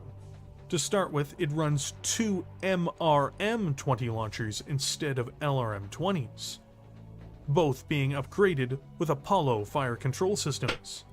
They also end up having 24 missiles per launcher, giving it some serious longevity on the battlefield. What? Hell no. This thing, I thought the LRM-20s were a bad sign. This thing is, it stares at you and you cease to exist. Next up, it has a pair of LRM-5s, which are the only systems it shares in common with Yeah, the it's a main weapons shotgun payload 71. of most longbows. All of its ammunition is secured behind a Case 2, helping the mech reduce its chances of immediately being knocked out in the case of an eternal explosion as well.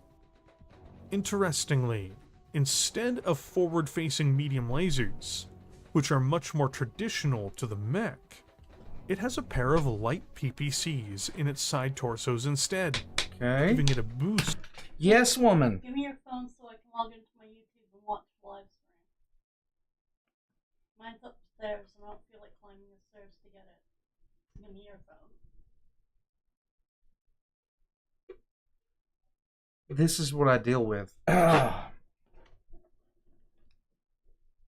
light PPCs. This thing...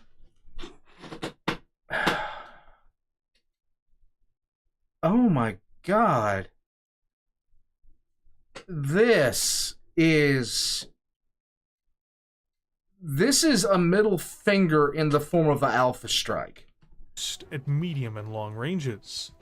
Finally, it has 2 rear-facing ER medium lasers. The 14V is definitely different from most other longbows. And It's just, think about this. I mean, the thing has 2 light LPPCs. It has 40 fucking missiles. If you come around the corner on this thing in an urban environment, you're not gonna know you're having an accident before you do. And with it using advanced technologies on board, it can definitely put the pain on a target. I disagree. I disagree.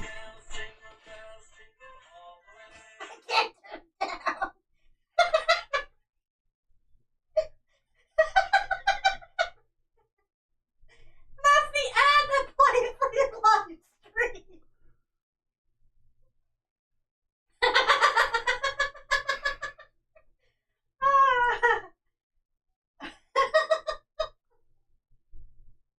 I swear to God, can you be a little bit more disruptive today? That was the ad that played for your live stream. What was it for? It was for a little fat white fluffy puppy running around to the Jingle Bells theme. It's fucking May! I didn't ask for that ad. Oh my God! They're going all the way to Easter now for Christmas. What the hell? That was funny. No, this thing is absolute yeetus deletus. Like, if you come around the... Like, why even bother putting 2 rear-facing medium lasers on it, okay? Why even bother? Who cares? Put it all on the front and just legitimately, it's one of those things where I don't care if my mech overheats and deactivates. You're not gonna be there when I'm done. It's just fuck. A unique variant, known only to be used by House Steiner and pirates. This longbow has a very radically different loadout. Okay. In that it has no missiles. It uses a smaller 255 XL engine in the frame, and beyond this, has a very peculiar loadout. Okay. Why, you may ask? Because it is slow, and has short-range weaponry only. Beyond its Why does this not surprise me coming from the Steiners? I'm XL engine, it is slathered in armor points, as it's going to need every one of them if it wants to survive to move up the field. Okay. It has a single ER large laser in the center torso, and a single medium pulse laser in the head. So what lays in our path after this? Well, it is a pair of Inner Sphere Ultra AC-20 autocannons, with 1 mounted in each arm. Yes, that's what it is. It's an 85-ton Ultra AC King Crab, basically. These guns have 30 rounds of ammunition, and that is protected behind a case as well. Not that the case is going to save that XL engine, though.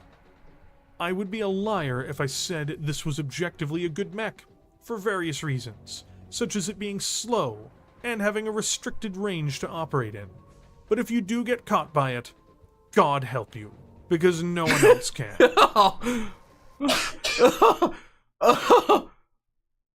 What? This reminds me of a boss from old Super Nintendo games. It starts off way down the field and you just throw damage at it, because if it ever gets close enough to you, it's just going, like, you... Oh my God. That's hilarious. That's fucking hilarious. I don't have to care anymore. I don't have to care anymore. It's like, I'm just gonna walk forward and not give a shit. And you can shoot me as much as you want to, because if I get in range of you, it's over.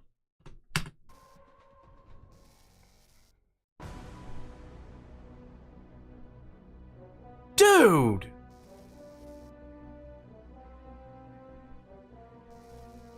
The longbow is an indispensable force in the history of the Inner Sphere.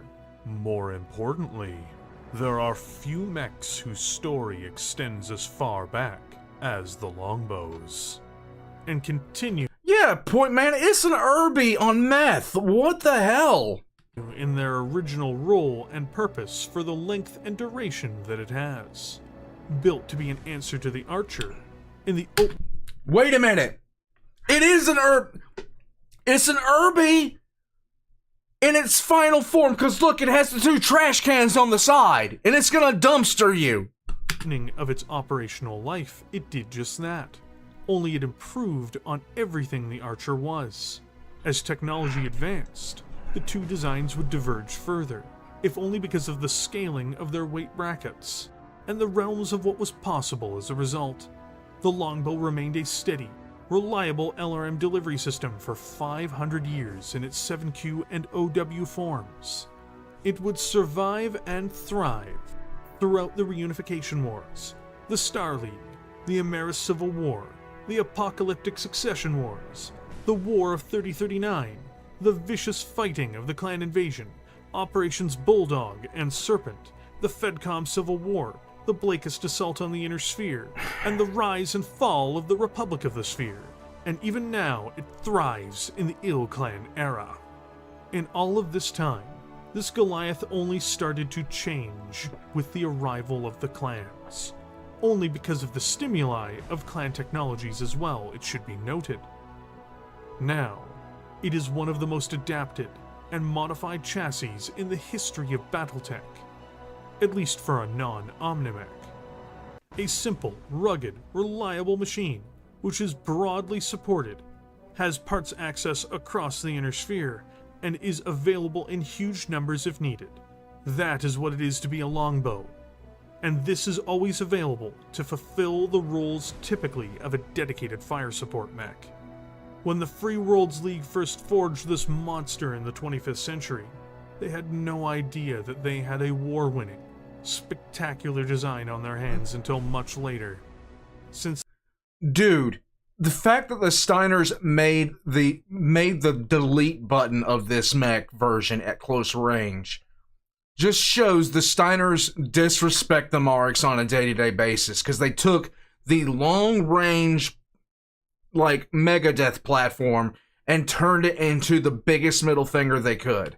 then, it has been so successful that it's spread, even in terms of its manufacturing, across the entirety of the Inner Sphere. At the beginning of this video, I asked you what made an effective war machine. After this video, I hope you can now see and understand. The Longbow is a tried and tested platform. It is versatile as a chassis for major alterations. Its parts are broadly, logistically supported across the entirety of human space. It has a basic role, and can be employed in any environment where its general purpose, which is fire support, needs it, and it is simple enough and primitive enough to do so reliably. It rarely has been at the forefront of breakthroughs. Its designs are purpose-driven and easily fixed or replaced. And this, most of all, is its strongest virtue. The Longbow was built for war. It is not a dueling mech, but it will stride over the burning wreckage of its enemies, and of the cities of those they defended, so that its masters may lay claim to victory. It may have been built by the people of the Free Worlds League, but it must have been inspired by Nike herself.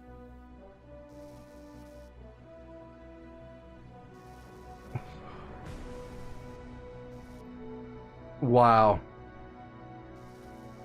It may be unfair to point out that while the Merrick family has a history that goes back to Eastern Europe's Middle Ages, so does the family of Vlad Dracul.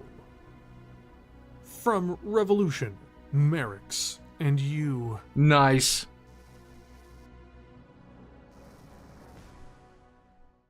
Nice. Hey, babe. Yes? What if we name the Silkies after Battletech, Mom? You want to name the Silkies after Battletech mechs?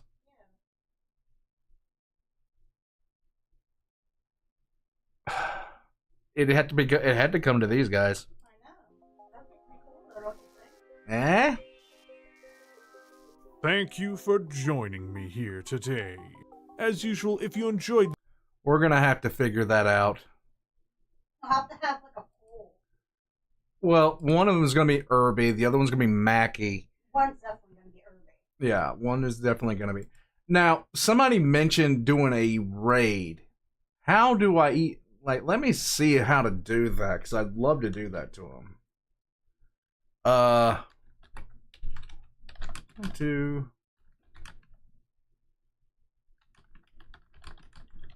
Taking a look, I'll see. Oh. Okay. Oh, sweet. Cool. Okay, that's going to be easy enough. That's going to be easy enough. Guys, this is utterly ridiculous.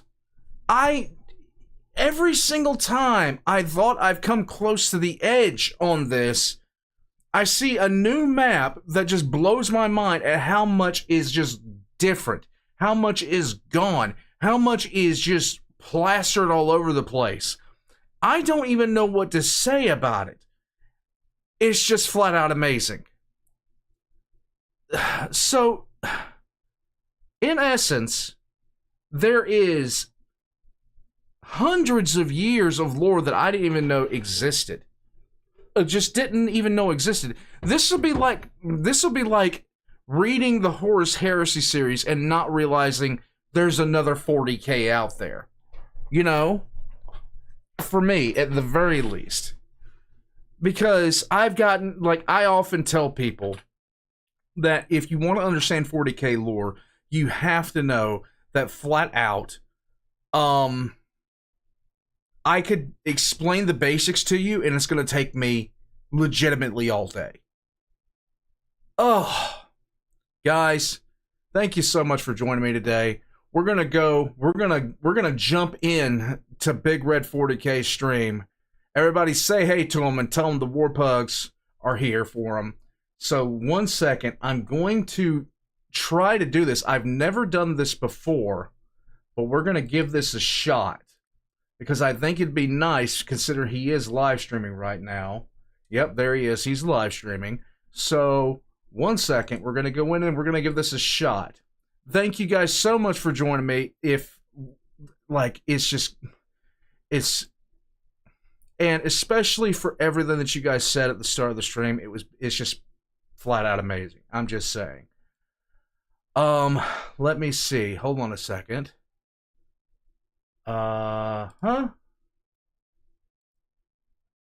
And let's see. Where am I at? Let me see. Trying to figure it out, guys.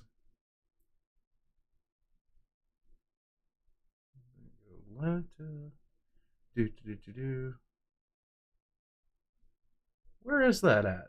I'm such a boomer, guys. Foxley just said you are at home. Huh? Oh, shut up. Shut up. Shut up. Why? Oh my god, where is it? There we go. And let's go. Where is he? I cannot find him.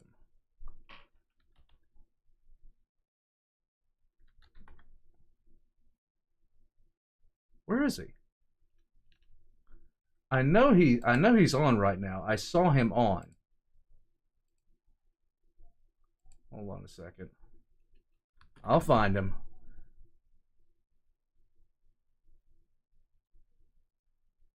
There he is. Oh, so can't do it. Can't do it. He needs to authorize. Hold on a second. Hold on a second. We're going to jump in on him right now.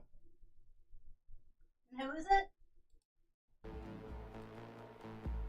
Yeah, the problem is, Repair Smith, everybody says that, except for the fact that, you know, they're not the ones paying for it. You know, if No Guts, No Galaxy had to go to court, that would have been disastrously expensive. He would have had to have spent $10,000, $15,000, $20,000, maybe been tied up in court for a year. Hold on a second. It sounds great until He doesn't know he's being even if on the watched other side right of now. it's I'm like, just saying. Well, you could have countersued. It's like, yeah, but then that takes time too. Where is he? Hold on. And like No Guts, No Galaxy, he's got a young family. You know, he can't be like the way the law works in terms of this type of stuff, unfortunately, is it relies on the fact that the majority of people who get sued cannot properly defend themselves because they have lives.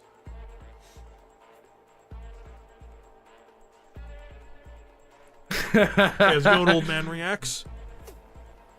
Well, guys, he does not know. That would be financially irresponsible of him as a breadwinner and young father. Yes.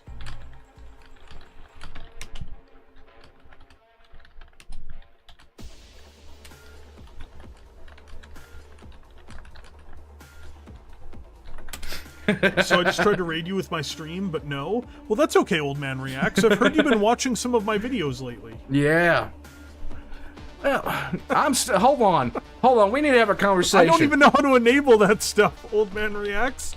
I don't understand those things. I don't understand those things.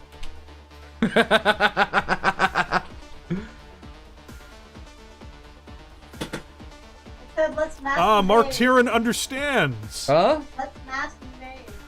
I would. Go to my stream. We'll have streamception. You know what? Yes. I have a feeling I'm going to go to his stream right now, but I have a feeling this is just part of his elaborate plan to copyright strike me. There we go. Hey, what's up? There we go. I don't have a headset on, so this is going to get complicated for people. Yes, Captain Commander, we are both boomers. I don't have a headset on, so this is going to get complicated for people. Yes, Captain Commander, we are both boomers. I don't have a headset on, so this is going to I'm hearing massive amounts of echoes in the background because of speakers. Hi, bud. What's put my up? headset on, but I don't want to. Oh God, boomerception. Hi, bud. What's my headset on, but I don't want to. Oh God, boomerception. What's my headset on, but I don't want to. Okay, so the echoes are going to stop in a second here. He's putting on his headset right now. All right. Okay, so the echoes are going to stop in a second here. He's putting on his headset right now. All right. Okay, so the echoes are going to stop in a second. Oh, there we go. So only my voice is going to be heard from now on. Nice. But so we just learned about the longbow. how's it going? We're having boomerception. What do you want to know about Longbow? Oh, dude, we just checked out your video on the Longbow, and I'm telling you what, that was a trip. Especially when we got to the end game where the Steiners gave their big middle finger to the Merrick's design philosophy by taking the Longbow, the short range, the long range, zip code clearing missile boat, and turn it into like a short range Ultra AC-20 God-fearing shotgun. Yeah, I found out about the UAC-20s. It was a nightmare. But I mean, I'm not a big fan of that because I'm a Merrick fan. Well, the thing about it is that the biggest problem with being a Merrick fan at that point is the fact that you're getting blasted. The Steiners don't know how to do anything. No, the Steiners don't know how to do anything. They can't design anything. They can't even run their economy. Look, the sheer fact you're looking at German technology going down into the gutter in terms of economy just lets me know that this is all fiction. The MRM boat as well blew I don't my know mind. about that. Historically speaking, most of Germany was not exactly booming. Yeah, well, this is true, but at the same time, you got to take a look at the fact that the Steiners sat there and produced they had the biggest industrial base and then had it all collapse. And because of the maps that you put in there, I learned that I'm on the, legitimate, I thought I was coming to some sort of bottom as far as Battletech lore goes, and I had my feet firmly planted, it could spread out, but just learning the intense amounts of difference that there has been, just the amount of years that have gone forward in the storyline as of this point. I'm really looking forward to starting lore on this. 3152, man. 3152. And most people don't realize that, the lore is super deep, even in the areas you don't think it is. Well, I'm a big 40K guy. I'm massive into 40K. My community wanted me to check out Battletech lore.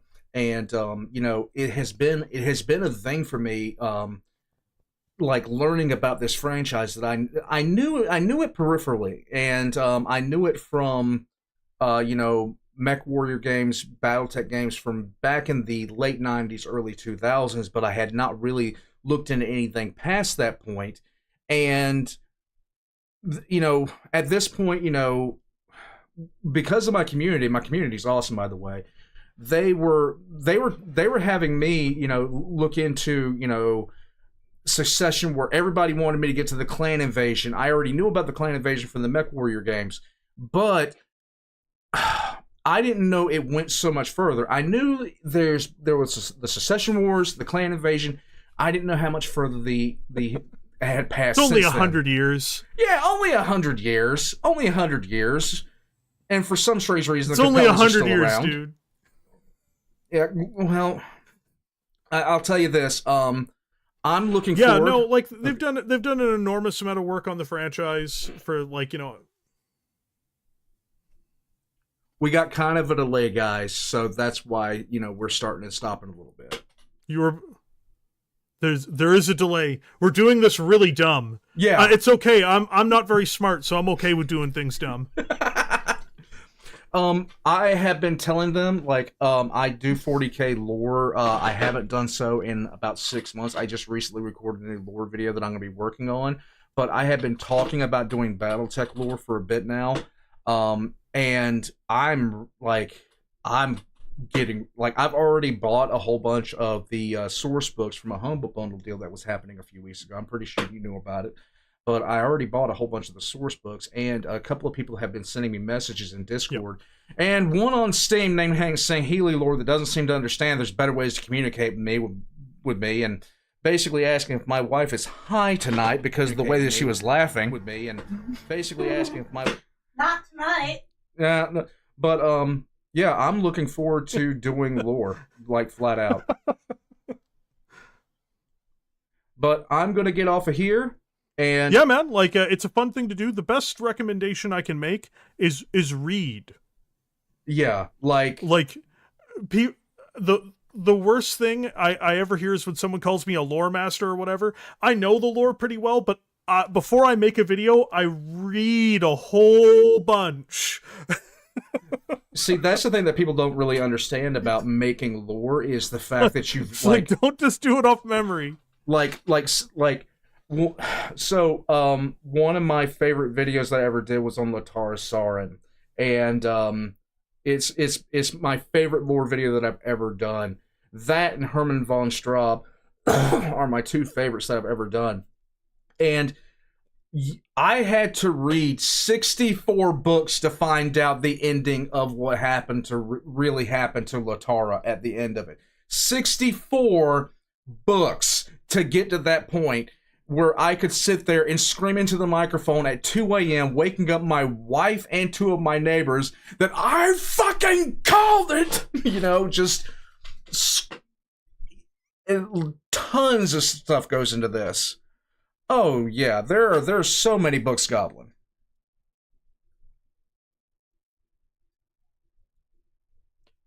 But I'm going to let you go. Thank you, of course, for checking out the channel. I hope you guys continue to enjoy the videos. And, hey, check out how to enable the raid, because you stream on Tuesdays, and I have Battletech Tuesdays every week, so... I'd love to send people over your way once I got done. I'm waiting on... Sven van der Plank told me to hold off for a few weeks because he's getting done with his third Succession War series, and he's going to compile them all together and put a whole bunch of other stuff in there. But I'd love to send people, like, after they get done, come and talk to you about Battletech and how much of a boomer I am. So there you go. And your LEDs are still awesome. But with that, my audio is about to disappear for you, so have a great night. Hey, you have a nice one, bud. All right, guys. So, oh yeah, Sven has a supercut on the way, if you didn't know that. Guys, I'm going to take off. Thank you guys so much for hanging out with me. I will catch you guys next time.